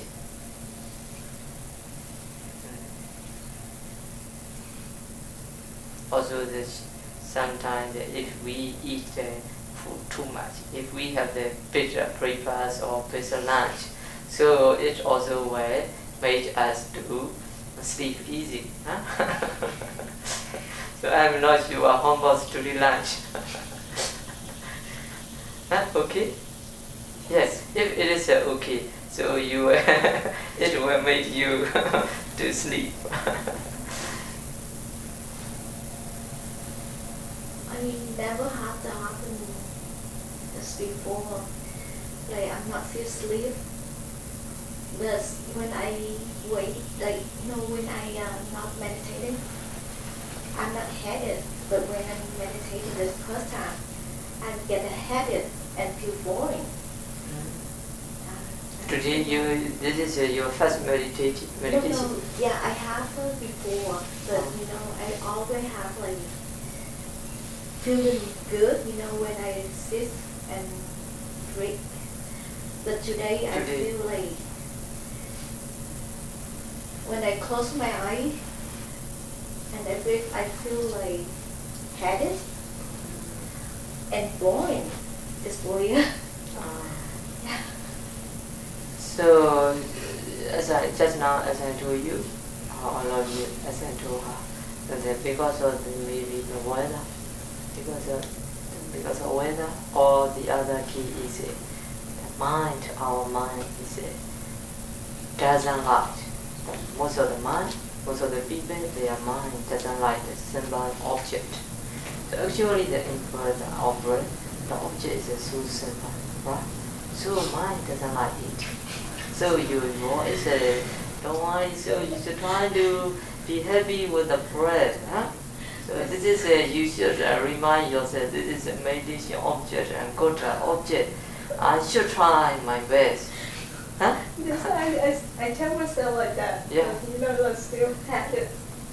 Yeah. But when I'm not, like right now, I didn't feel, I had it like close. This one is I did a little bit because of the cold. For me, I am not sure for you, but for me a little bit cold. So in my room, I also cover the head like that. Because when I do like that, a little bit cold. So I also a little bit feel the headache. So I made a cover like that. So you can do like that. I'm not sure how much the temperature. So a little bit cool. I think so quite cool, right? It's really Because the outside is hot, inside is cool. It's so the temperature is so different. So when we go out or when we come in, so the temperature is quite different. So it also may make us to be a little bit headache or like that. Huh? No, how temperature is, how is it? Oh, it was 76. Oh. Now I increased to 78. Oh, yeah. Maybe but with 1 hour I feel boring. yeah. I didn't hurt, but I feel boring. Yeah, so this is And I don't want to meditate anymore. Just yeah. So sometimes, so you should change the meditation subject. So after the 1 hour or 1.5 hour, so and then you should change the Buddha Nusri, recollection of the Buddha quality, or you should send the metta to yourself and to all living beings for a while, for example, a few minutes or 10 minutes or over the 10 minutes. After that, your mind becomes, peace and like fresh. So and then you can pass to your main meditation object. So sometimes we should switch our mind from one object to the other. Okay? Thank you, Master. Okay, wait. And there is the question like that. When a couple of hours ago, when I was confused, I fall sleepy a lot, but I know I really fall sleepy. I make the note.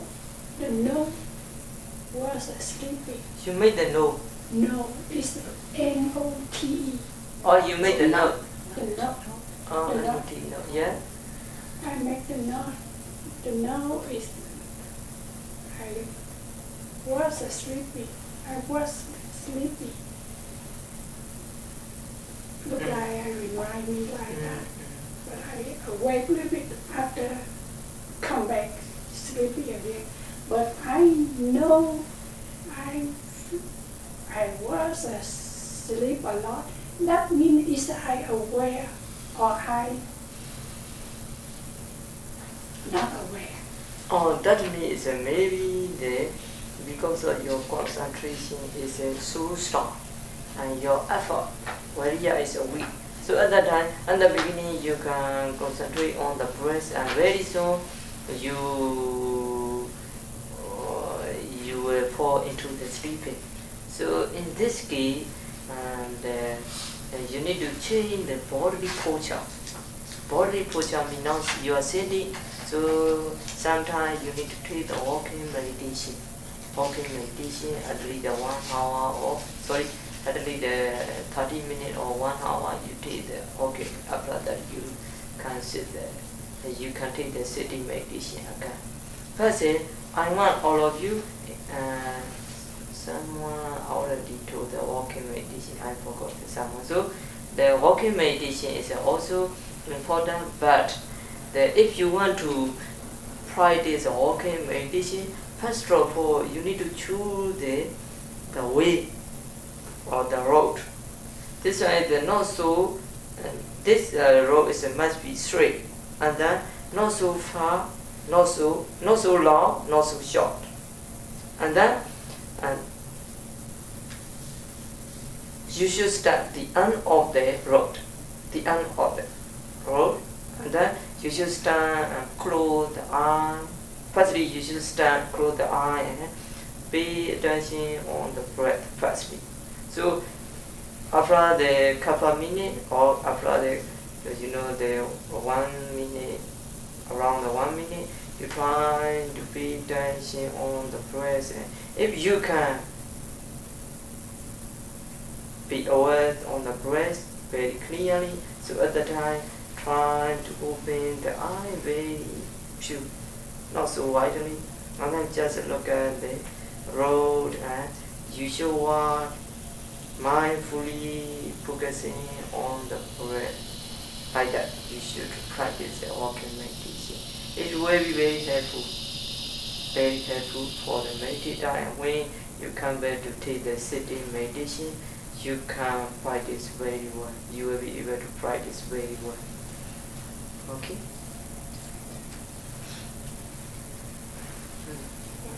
I have a question. Like my meditation is a little bit different. It happened to me before, and also this early morning I feel very hot. Hot? Yes, and it's sweaty also. But like after meditation, it's come back normal. It's not.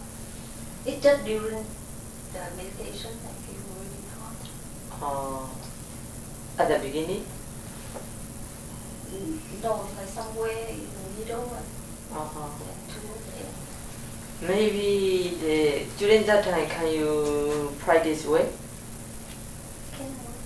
Can you practice well? Can you meditate well? Yes. During that time. So it doesn't matter because it's a good sign. Good sign means actually when you can meditate well, your body is become one. It is a good sign. Why? Why mean in the ancient time, India. So India is also the weather is sometimes very cold. So in the ancient time, the bhikkhu early morning they wake up and then actually they go to the village for the food. But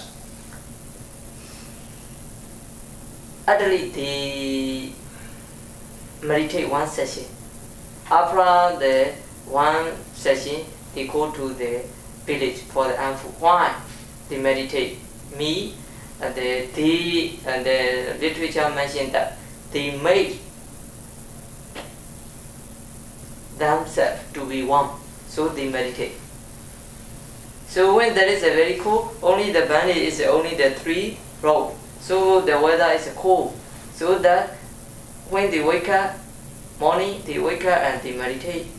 The following like 1 hour or 1.5 hours, depend on their quality and their ability.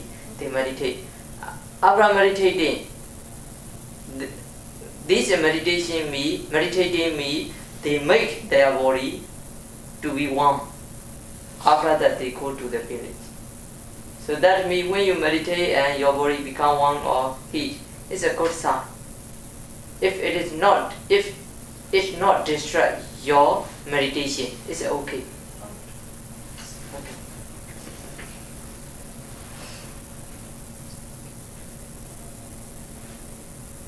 Any question? I want to know why it becomes warm. In what circumstances that it becomes warm? Why? Warm means because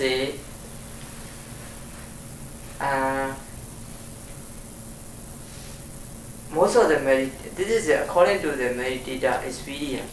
Also in the literature also have when you meditate, when you can meditate well, your body become warm. Your body become warm, but not so hot, just warm and quite okay. So it is a good sign for the meditation.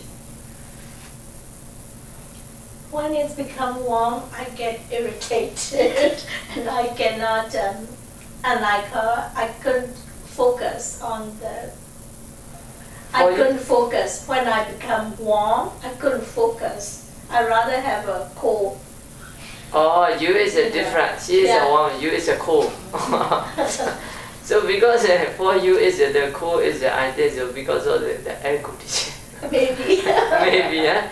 Right. But actually is we need to use the little bit cover. But actually by using the cover, if we can meditate well, and normally and our body become warm. So when we cold and the meditator feel the weather is so cold, they just meditate. And for a while, they become warm. Okay. Yeah. I'm not sure why, but they maybe because of the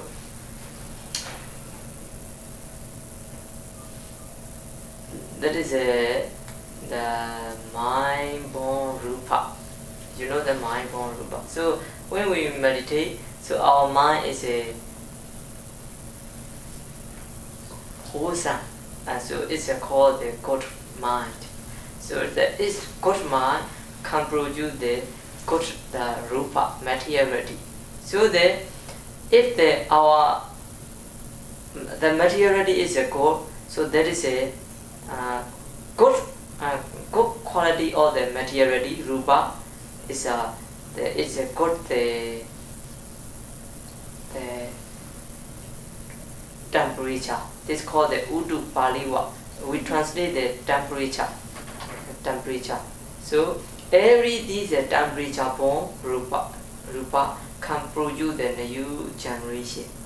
So that this That means if you can meditate with the mind quality become better and better. So the materiality rupa quality also better and better. And then the better quality means the warmth or cold. These both are called the temperature, utu. So fire we translate just we know fire element is just we know the heat. Actually not like that. Fire element have the two characteristics. They are heat and cold. Whether heat or whether cold, it's called the fire. It's called fire. So heat is also good, cold is also good.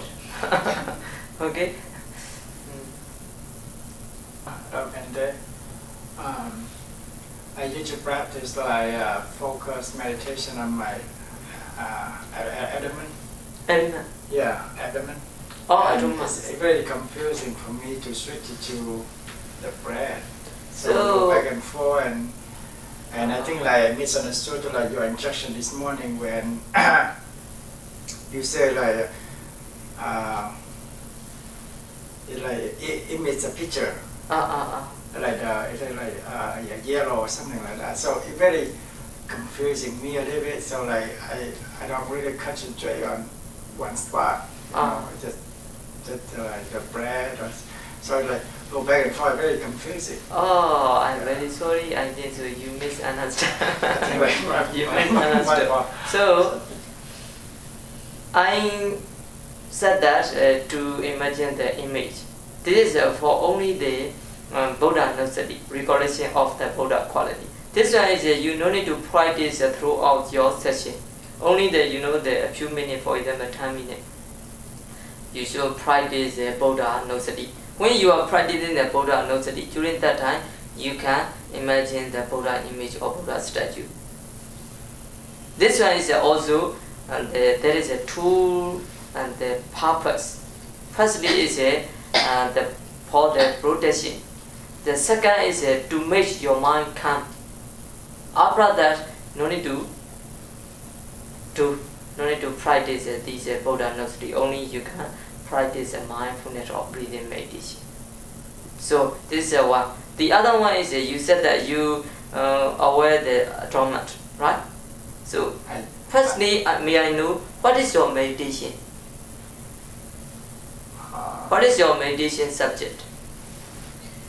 I try to focus on the breath, but sometimes I just switch to the element. Ah, I go back, so and we- very, very confusing. Yeah. I don't really concentrate on one spot. That's make really, I don't really concentrate. So on- we should understand that every meditation subject have so every meditation subject or meditation object, they have their own meditation object.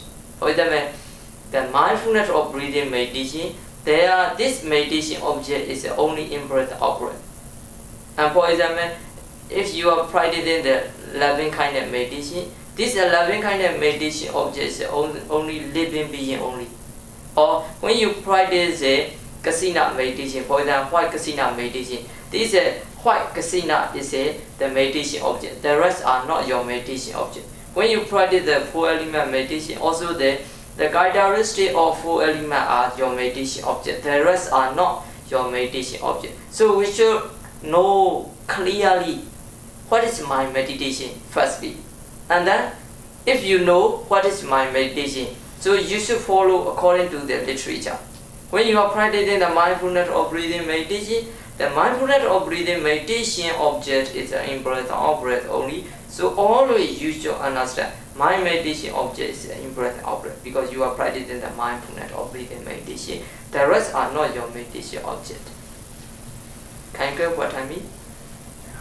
Yeah. So we should follow according to the Buddha teaching. Because now the meditation is the Buddha teach how to practice the meditation. So if we meditate, so we should follow the Buddha teaching. We should not have our idea, or we should not follow the other teacher, the the mansion, no? Because the main is the Buddha's. These all Dhamma come from the Buddha, or Buddha preached the Dhamma. So we should follow the Buddha teaching. Okay. So for the adamant meditation, you said that is not from the Buddha teaching. Sure. There is a samatha meditation is only the 40 kinds of samatha meditation. There is no the atonement meditation. But possibility that is a 4 element meditation. That is a 4 element, as you know, earth element, water element, fire element, and wind element. These are 4 elements. That is a 12 characteristics. So that is for example, earth element, that is the hardness, roughness, heaviness, softness, smoothness, lightness. These 6 characteristics are the earth element. And the rest are for the water element, that is a flowing and cohesion. And for the fire element, that is a heat and cold. For the wind element, that is a pushing and spotting. But here is a pushing. I want to see for the wind element, that is a pushing. So to discern the characteristic of wind element, we can practice any parts of the body. For example, at the beginning we teach the meditator, you should aware central. You should be aware central of your head, and you should breathe deeply. When you breathe deeply, the breath will push your central of the head. Like I say, you know, when the young, the baby, very young, so their head is not yet, you know, enough stable. So at that time, when they breathe in central of the head, they are like a, you know, movement. Why? Because of the breath is pushing. So and then you can, because of that, when you aware central of the head, you should breathe deeply. So at that time you will feel the pushing, the breath push your central of the head. So and then you can start to discern the pushing. This is one. The other way you can practice, when you just aware the atonement, you should breathe deeply. So at that time when you breathe, this one is a movement. You know, this is the characteristic of the wind element. So when you understand that this is a movement, this is a pushing. The water or wind element is a push. So this is a characteristic of the wind element. So at that time you can start to contemplate pushing, and you should try to discern throughout the body.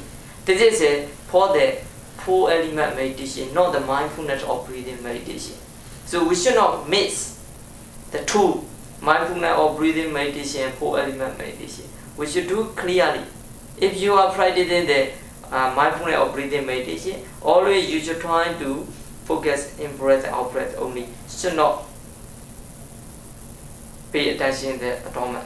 But if you want to practice the 4 element meditation, you can do.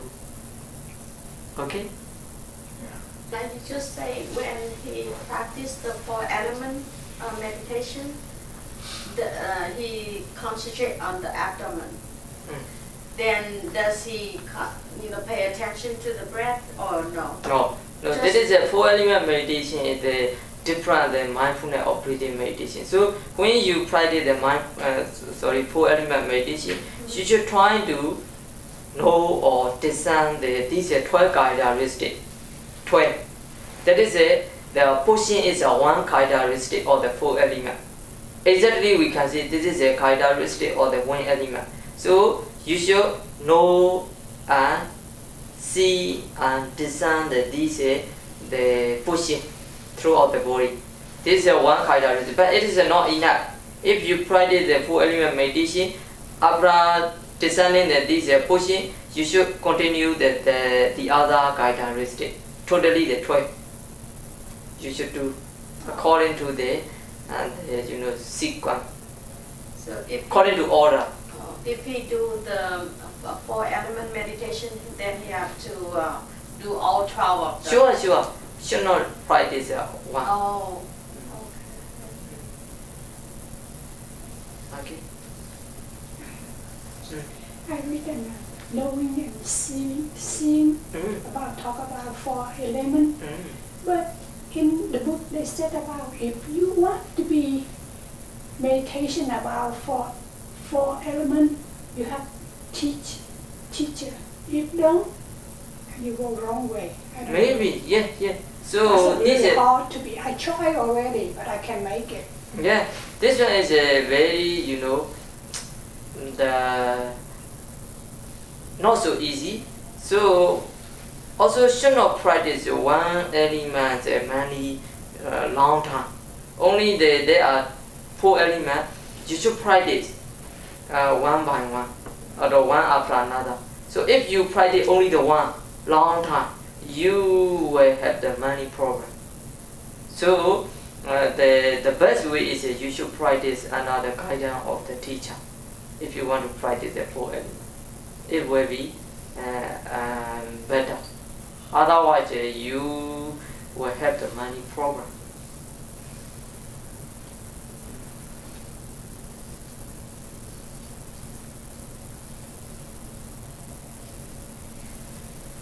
Okay, what time? 6 people. Oh, already over time. Huh? 5 you say, right?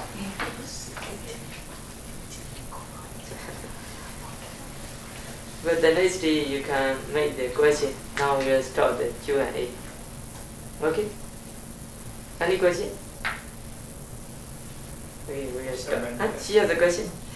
Actually, she asked me to ask you for her. Oh, okay.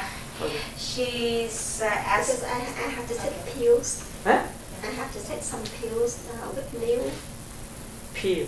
Pills. medication, medicine. Yeah. Yes, so? But for the 8 reset, Oh. I cannot take milk, so can I drink this one? Can I get this one or not? Yeah, you can take what kinds of medicine? Yeah, for the digestion and so this one is we are the meditator. If they have some sickness, they can take also the 5 reason. Is okay. So now you can, if it is really necessary, you can take the medicine, and the next day you should take the 5 reason. Huh? But there is no discount. After taking the 8 reason, you cannot break. But if really necessary, you should take the 5 reason only. The rest should take the 8 reason. You are exception, so you should take the 5 reason. After taking the 8 reason, there is no discount. So today you can take, but after that you are the 5 reason, not the 8 reason. Okay. So on that note, can she take 7 precepts instead of 5 precepts? No. We should not make it like that. Okay. Okay. Okay, that's all? I have a question. Okay. So, for the whole time, we just focus on our breath, even we are walking or do anything. Sure. If you are practicing the mindfulness or breathing meditation, so most of the time, you should try to know the importance of breath. Okay? As possible as you should focus on the breath. If you do like that, very quickly, sooner and later, you will get the improvement in the meditation. If not, also will be long. Okay? How about eating? How about eating? During the eating time, if it is possible, you should try to pay attention on the breath. If it is possible. Oh. If not, okay, it doesn't matter. During that time, you can show because now you are not yet practicing the Rupa meditation, so it will be difficult for you to practice the Hari Prikula Senya, the and the food, the repulsiveness, it will be difficult for you. So during the eating time, you can recollect the Buddha quality, or you can reflect that I'm eating this food not for beautiful, not for handsome, not for strong, not for strong, not for, how to see this one called, not for playing, only this one is to practice and meditation like that. You can reflect during the eating time, or you can send the metta to all donor, because all of us now we are the acceptor, we are receiver, because they will have the donor. So donor prepare the food for meditation and for us. So we are receiver. So we should send the metta to the donor. So during the eating time, you should say that may all donor be free from danger, or may all donor be well and happy, or may all donor be free from mental suffering or physical suffering. So you can send the metta to the donor during the eating time. Also, it's good. Okay.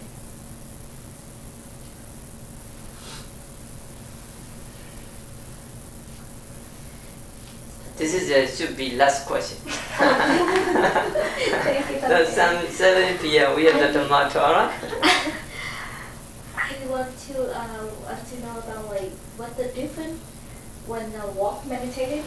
Like I saw like some walk slow, very slow, or normal walk. So what the difference? So What the difference means depend on the meditator.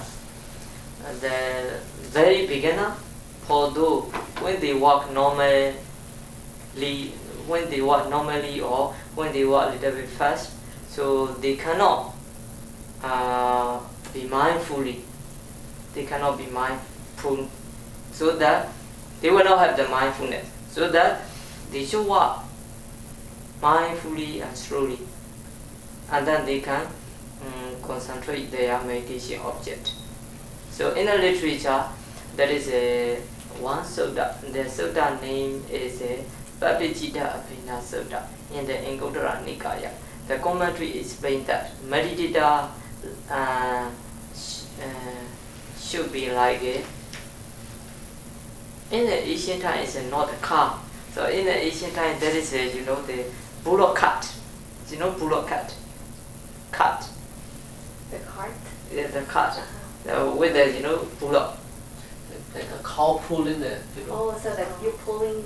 Yeah, cow pull the cow or buffalo. buffalo to the cart. No? This is called a cart.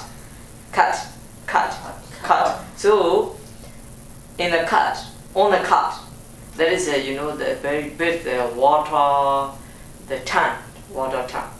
You pull the water, and when you bring this water one place to the other with a cart. So at the time, you should drive the cart very slowly and gently. When you drive very fast, so water will drop, and you cannot bring one place to the other, the pulling water. Only a little bit. So if you want to bring the pulling water one place to another, you should drive very slowly and gently. Nowadays they're like a car. So in the car, you put the water tank and pull the water, but without the cover. shaking movement. Yeah. So you should drive slowly and gently. So at that time you can bring pull the water tank, pull the water. Otherwise you will get a little bit, even though you try to take the water, but a little you will get. So you want to get the full water or half water or a little.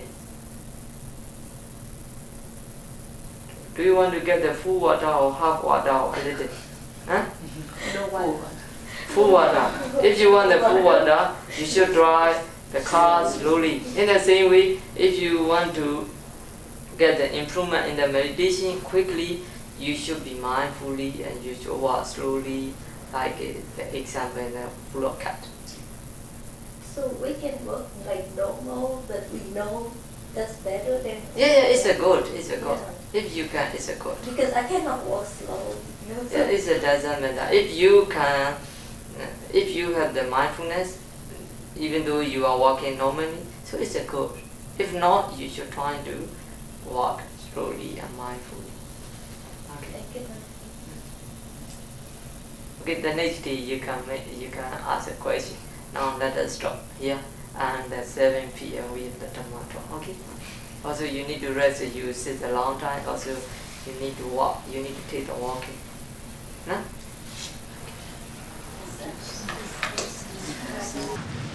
Hambandi Tisaranina Saha Athinga Samanagada Ubosatha Sila Jāneyyācāmi Nughan Kadawa Silanditha Vivandi Tutiyambi Hambandi Tisaranina Saha Athinga Samanagada Ubosatha Sila Jāneyyācāmi Nughan Kadawa Silanditha Vivandi Tatiyampi Hambandi Tisaranina Saha Athinga Samanagada Ubosatha Sila Jāneyyācāmi Nughan Kadawa Silanditha Vivandi Yamanvarami Damvaritha Namo Tassa Bhagavato Arahato Sama Sambuddhassa Namo Tassa Bhagavato Sama Sambuddhassa Pita Namo Tassa Bhagavato Arahato Sama Sambuddhassa Namo Tassa Bhagavato Arahato Sama Sambuddhassa. Can you find the page number? Do you know the page number? Huh? Yeah, please show all. Page number 1, huh? Excuse me, one book. Yeah.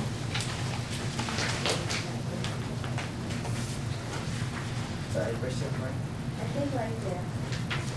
Page 16. 16.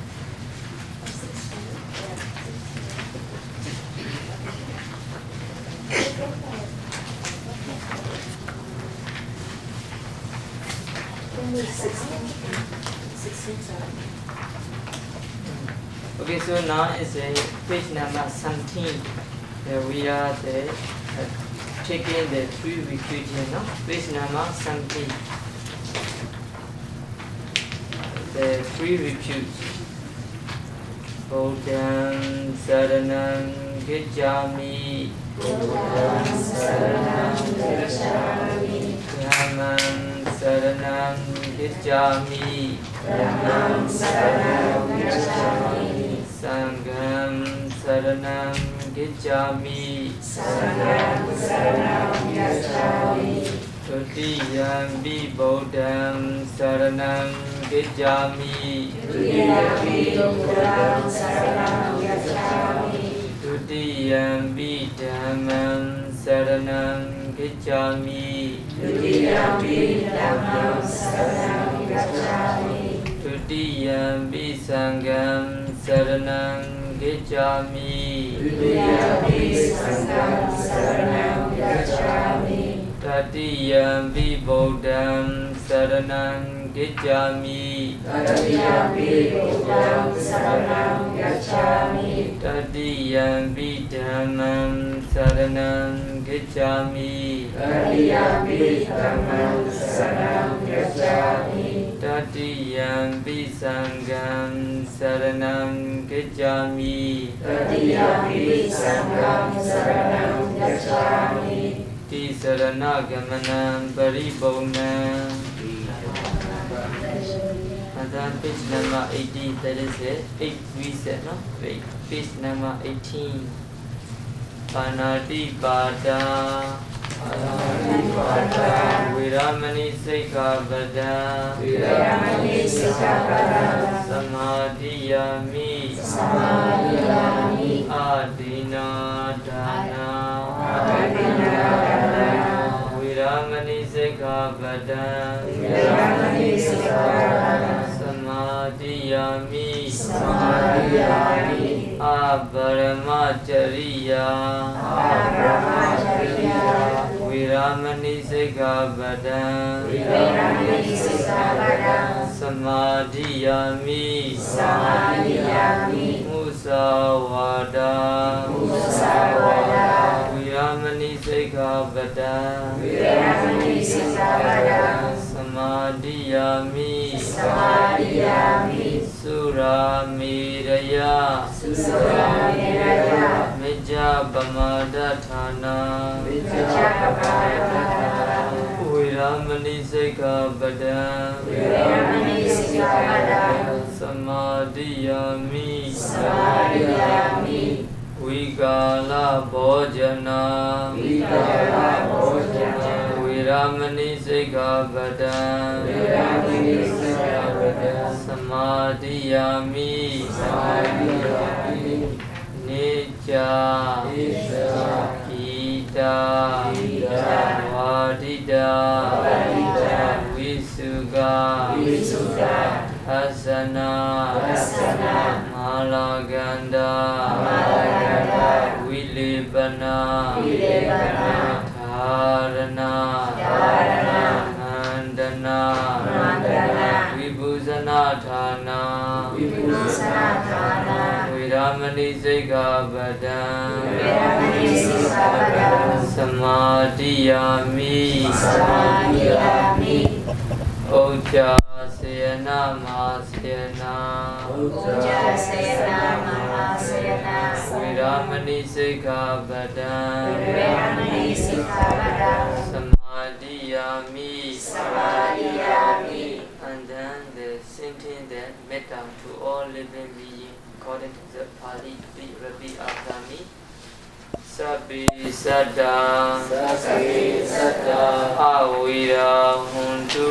Avira Hundu. Abhya Pijja Hundu. Abhya Pijja Hundu. Aniga Hundu. Aniga Hundu. Sukhi Adanam Pariharandu.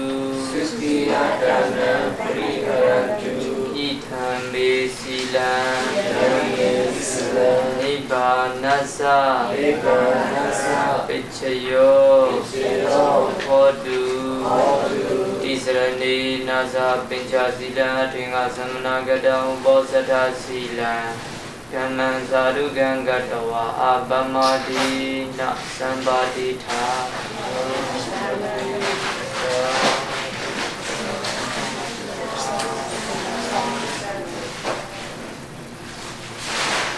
Okay.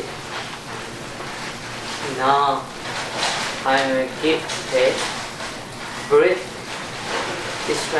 instruction on to practice the meditation. So first of all, we should understand what is the meaning of meditation. Do you know what is the meaning of meditation?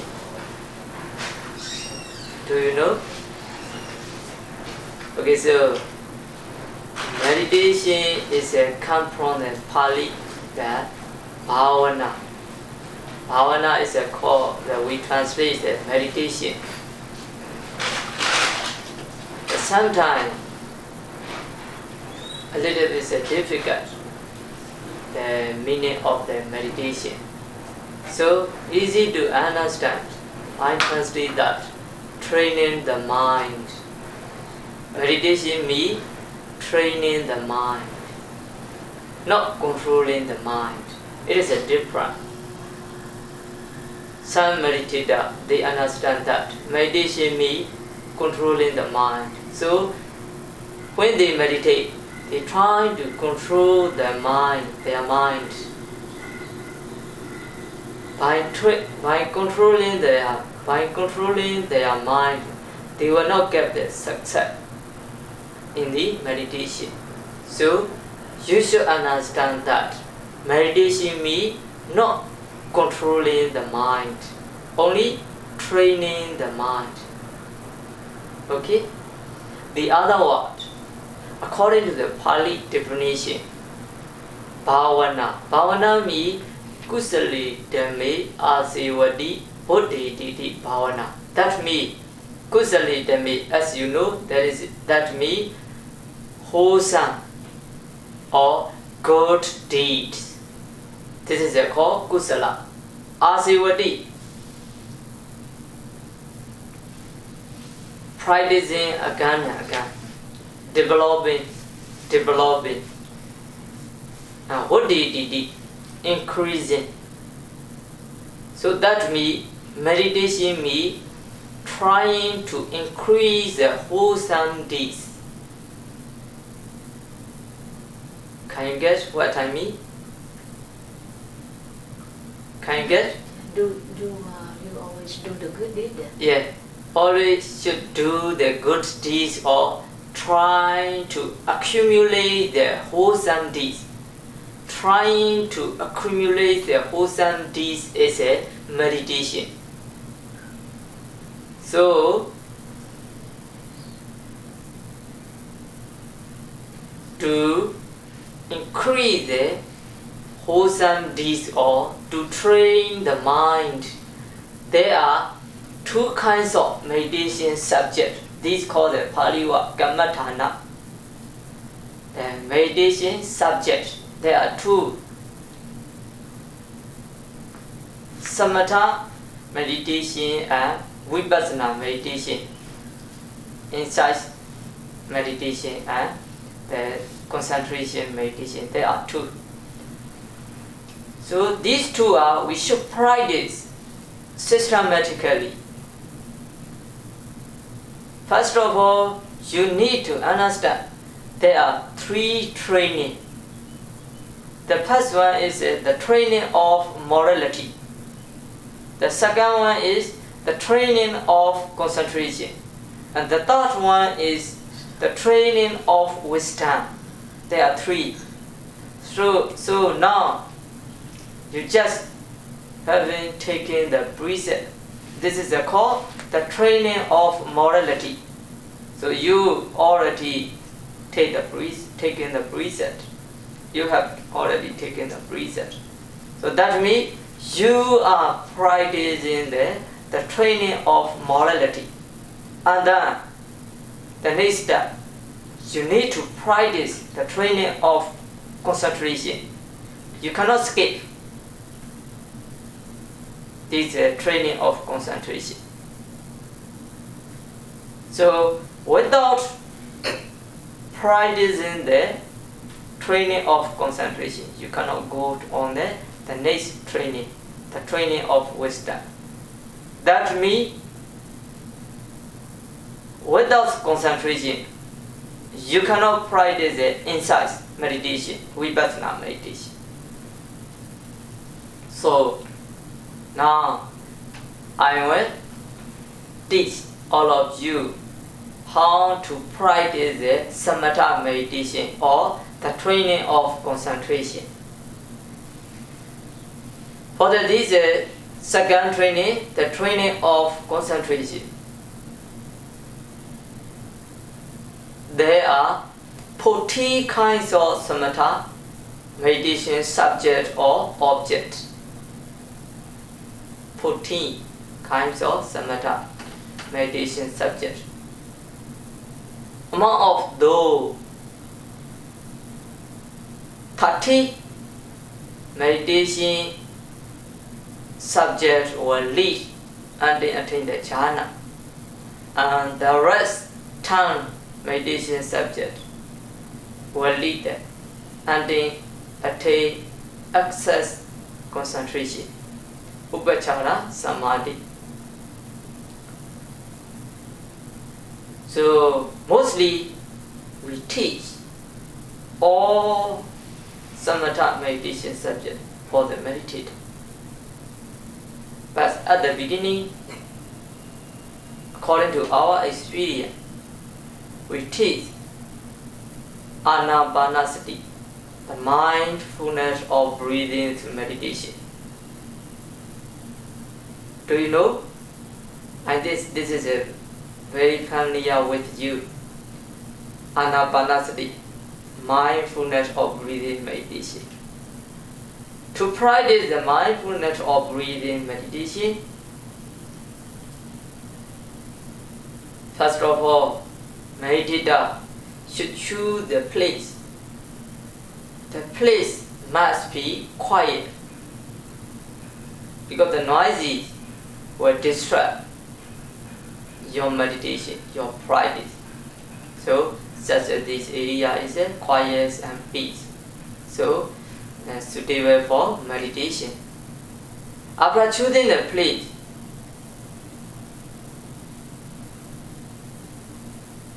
the second one is a position, the bodily posture. Bodily posture. So, according to the Mahasri Prana Sutta, Buddha mentioned that sit.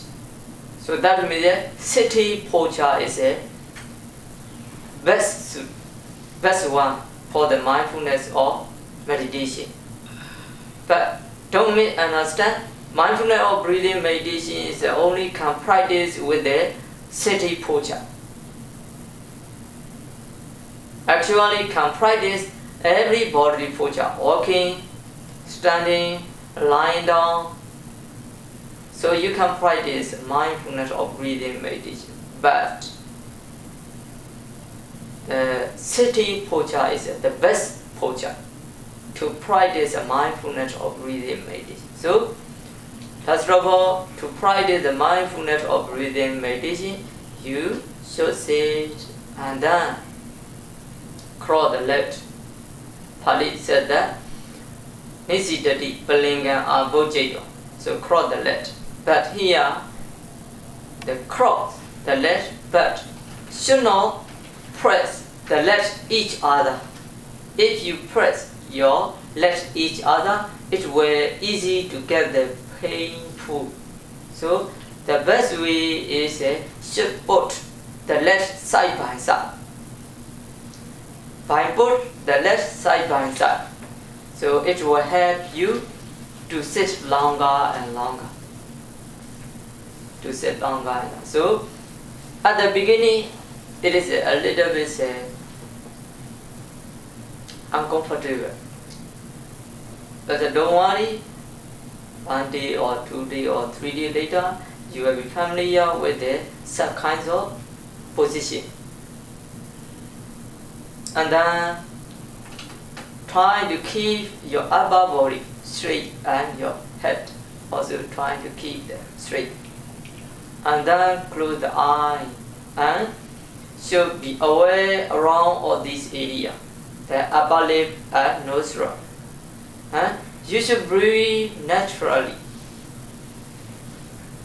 So always in-breath and out-breath is with us. Why? Since we were born, we have been breathing until now. So when we breathe, so there is a breath. When we breathe in and breathe out, there is a breath. The breath is always with us. But in our daily life, even though we are breathing naturally, but mindfully. Now, meditation time. We should breathe naturally and mindfully. It is important. So some meditators, they think during the meditation time, they should breathe purposely to know the breath, or they think they should breathe obviously to know the breath. It is not correct way. Actually, we should breathe naturally and just as the mindfulness. So we should breathe naturally and mindfully. Okay, so just try to keep your upper body and relax your mind and body, and you should breathe naturally and mindfully. Be aware of on your breath. When you breathe in, you should try to note in breath.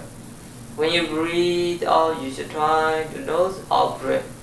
In this way, you can practice the mindfulness of breathing meditation. But sometimes it's very difficult to know the breath, for those should make the mind to calm and peace fast. And then when your mind is calm and peace, you can be aware on your natural breath. It will be easy and advisable for beginner. So, to make your mind calm and peace, you can practice the Buddha Nusati, recollection of the Buddha quality, or the Metta Bhavana, loving kindness. These two meditation subjects are called the protective meditation, Chaturaraka Kammatthana. So, every meditator should practice before your main meditation. Before your main meditation means, what is your main meditation? Your main meditation is mindfulness of breathing meditation, anapanasati. But before practice the mindfulness of breathing meditation, or after practice the mindfulness of breathing meditation, occasionally you should practice the Buddha Nusati, recollection of the Buddha quality, or the Metta meditation, loving kindness. By practicing both or one, Buddha Nusati or loving kindness meditation, you will be able to make your mind calm and peace. And also, these two meditation will protect you not to come fierceness and also the danger. So now I will teach all of you how to practice Buddha Nusati meditation, recollection of the Buddha quality.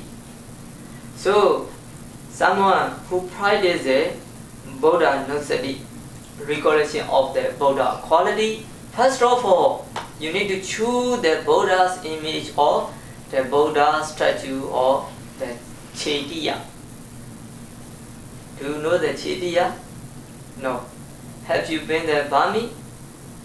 No. Okay, that is a Shwedago Pagoda. That is a Chaitya. This one is called Buddha statue, and the other is called Chaitya, like a triangle shape, no? Triangle shape. So this is called a Chaitya. Okay, doesn't matter. You can imagine the Buddha statue or Buddha image or Chaitya, one or two, which can make your mind calm and peace, and also faith arouse in you. Faith means saddha. Sometimes they translate it believe. Faith means believe or saddha means believe or faith or confidence. But depend on condition we can translate believe or faith or confidence. So you should try to choose the Buddha image or Buddha statue which can make your mind calm and peace and arouse the faith in you. And then you should recollect the Buddha quality. There are 9 kinds of Buddha quality, as you know: Arahant, Samma Sambuddho, Vajjācārana Sampanno, Sukado, Lokavidu, Anodaro Purisa, Dhammasarati, Sattādeva Manusana, Buddha, Bhagava. Can you remember, right? Okay, so there are 9 kinds of Buddha quality. So you should recite or recollect these 9 kinds of Buddha quality in you, in your mind, by understanding the meaning. So you need to understand the meaning of Buddha quality. First of all, Arahant. Arahant means this blessed one, having destroyed all defilements, is a worthy one. And Samma Sambuddho, he has attained perfect enlightenment by himself. Vajjācārana Sampanno, he is perfect in knowledge and morality. Sukado, he speaks only what is beneficial and true. Lokavidu, he knows the world. Anodaro Purisa Dhammasarati, he is the unsurpassed tamer of man, fit to be tamed. Sattādeva Manusana, he is the teacher of Deva and human being. Buddha, he is enlightened one. Bhagava, he is the most fortunate possessor of the result of past merit. So these are the meaning of Buddha quality. So you should recite in your mind Arahant, Samma Sambuddho, etc. by understanding the meaning. So utterly you should recite these 9 Buddha's quality around 10, about the 10 round. Arahant, Samma Sambuddho up to Bhagava, around the 10. About the 10 round. After that, you should choose one of the Buddha quality which you prefer. For example, Arahant. So you should start to contemplate or recollect Arahant by understanding the meaning. So around the 5 or 10 minutes later,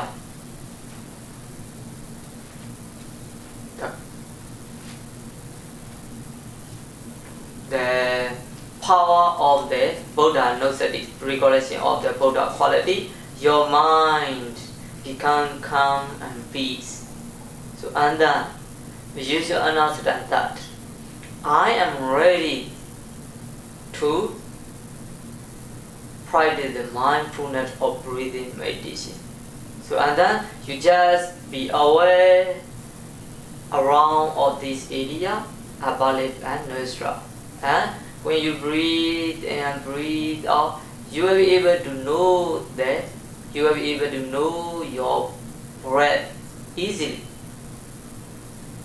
So that means the recollection of the Buddha quality is preparing for mindfulness of breathing meditation or the protective meditation. And the other one is a Metta Bhavana, loving kindness. So you can practice both of one. You can practice 2 of 1. The Buddha Gnostic recollection of the Buddha quality or loving kindness. So now I will teach how to practice the loving kindness meditation, metta meditation. So, to practice the loving kindness meditation, first of all, you need to memorize the 4 sentences. They are: be free from danger, be free from mental pain, be free from physical pain, and be well and happy. There are 4 sentences. So you need to memorize, you need to recite. So firstly, be free from danger, and then be free from mental pain, be free from physical pain, be well and happy. And then you should send metta to yourself with these 4 sentences. May I be free from danger, may I be free from mental pain, may I be free from physical pain, may I be well and happy. So you should send the metta to yourself with these 4 sentences about the turnaround. After that, you should choose one of those sentences. There are 4 sentences: be free from danger, be free from mental pain, be free from physical pain, be well and happy. So may not be same each other. So someone they prefer they free from danger. Someone prefer be free from mental pain or physical pain or be well and happy. According to your desire, you can choose one of those sentences. Let me take the example. If you prefer the may I be free from danger, you can start to send the metta to yourself with only this one sentence. May I be free from danger, may I be free from danger, may I be free from danger, like that. You should say metta with a genuine wish from your heart. From your heart. May I be free from danger. And then around a few minutes later, you should make yourself as a truthfulness.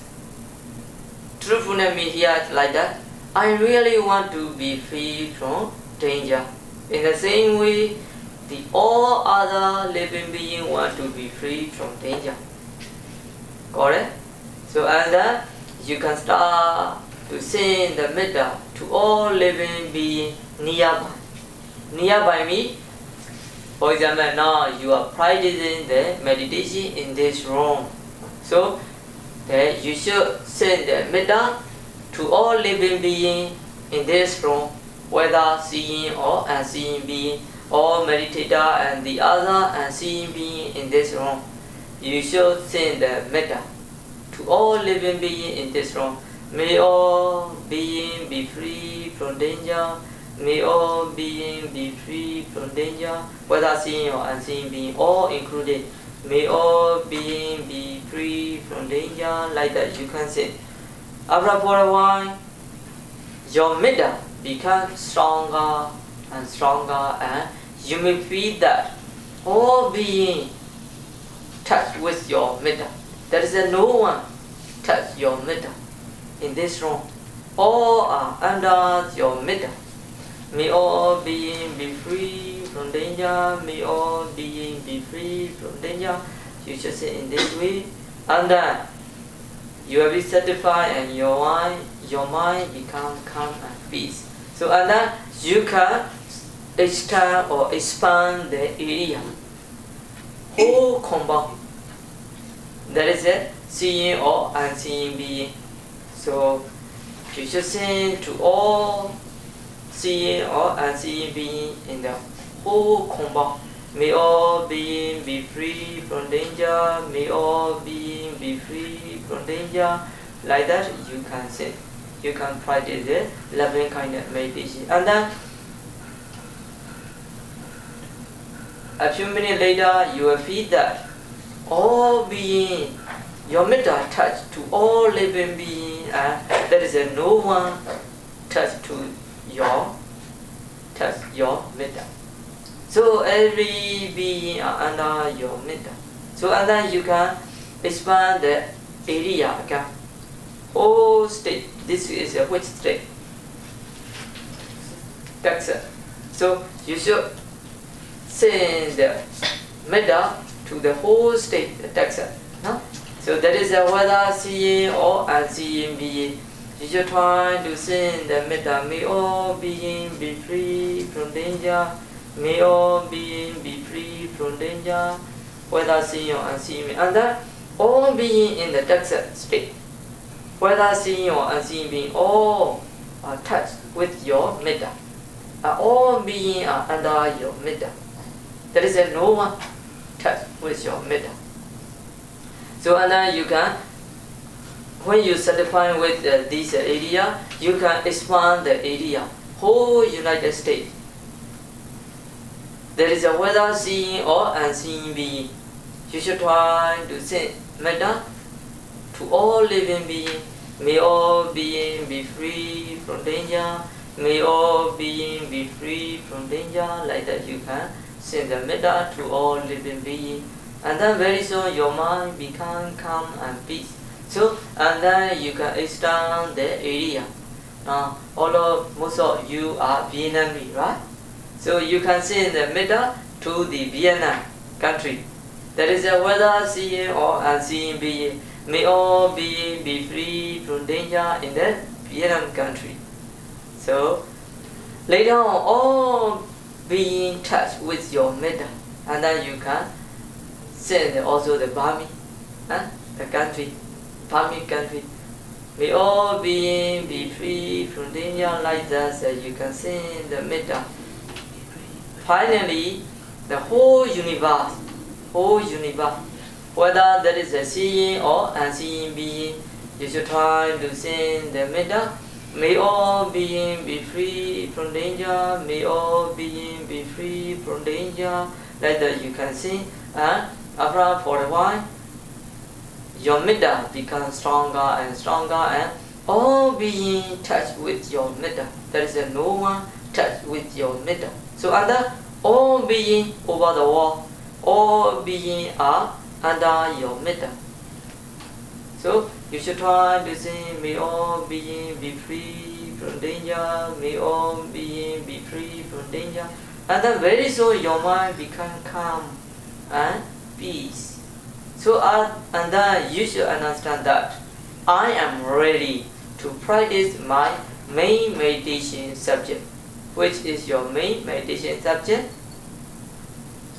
Mindfulness or breathing meditation. So after practicing the metta meditation or Buddha Nusati meditation around the 10 minutes, and then you can start to be aware on your breath. When you breathe and breathe out, you should try to know in breath and out breath. As long as you can, you should try to be aware on your breath. But around the 20 minutes or the 30 minutes later, you will feel the painful,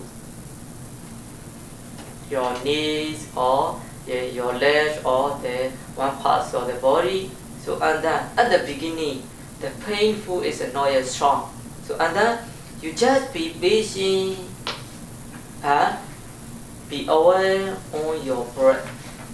If you can be aware on your breath very well, so this painful gradually will disappear itself. So that means suddenly you should not change the position, or you should not note the painful. Just be patient and be aware on your meditation object, which is in breath and out breath.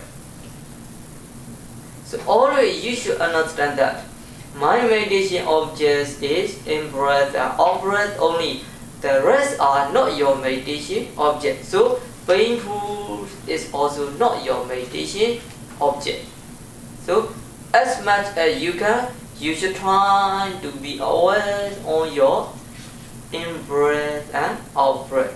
But sometimes the painful is very strong and it will distract your natural awareness on the breath. So at that time, you should understand that now is the right time to change the position. So and then you can change your position slowly and mindfully on the breath. By doing so, you will be able to aware on your breath again. And when you can be aware on your breath, try to keep continuously as long as you can. In this way, you can practice mindfulness of breathing meditation, and gradually your concentration getting stronger and stronger, and finally you will reach the strong concentration in the mindfulness of breathing, with the mindfulness of breathing meditation. Okay, so now you can start to meditate. Is there any question now? Okay, so trying to practice the mindfulness of breathing meditation.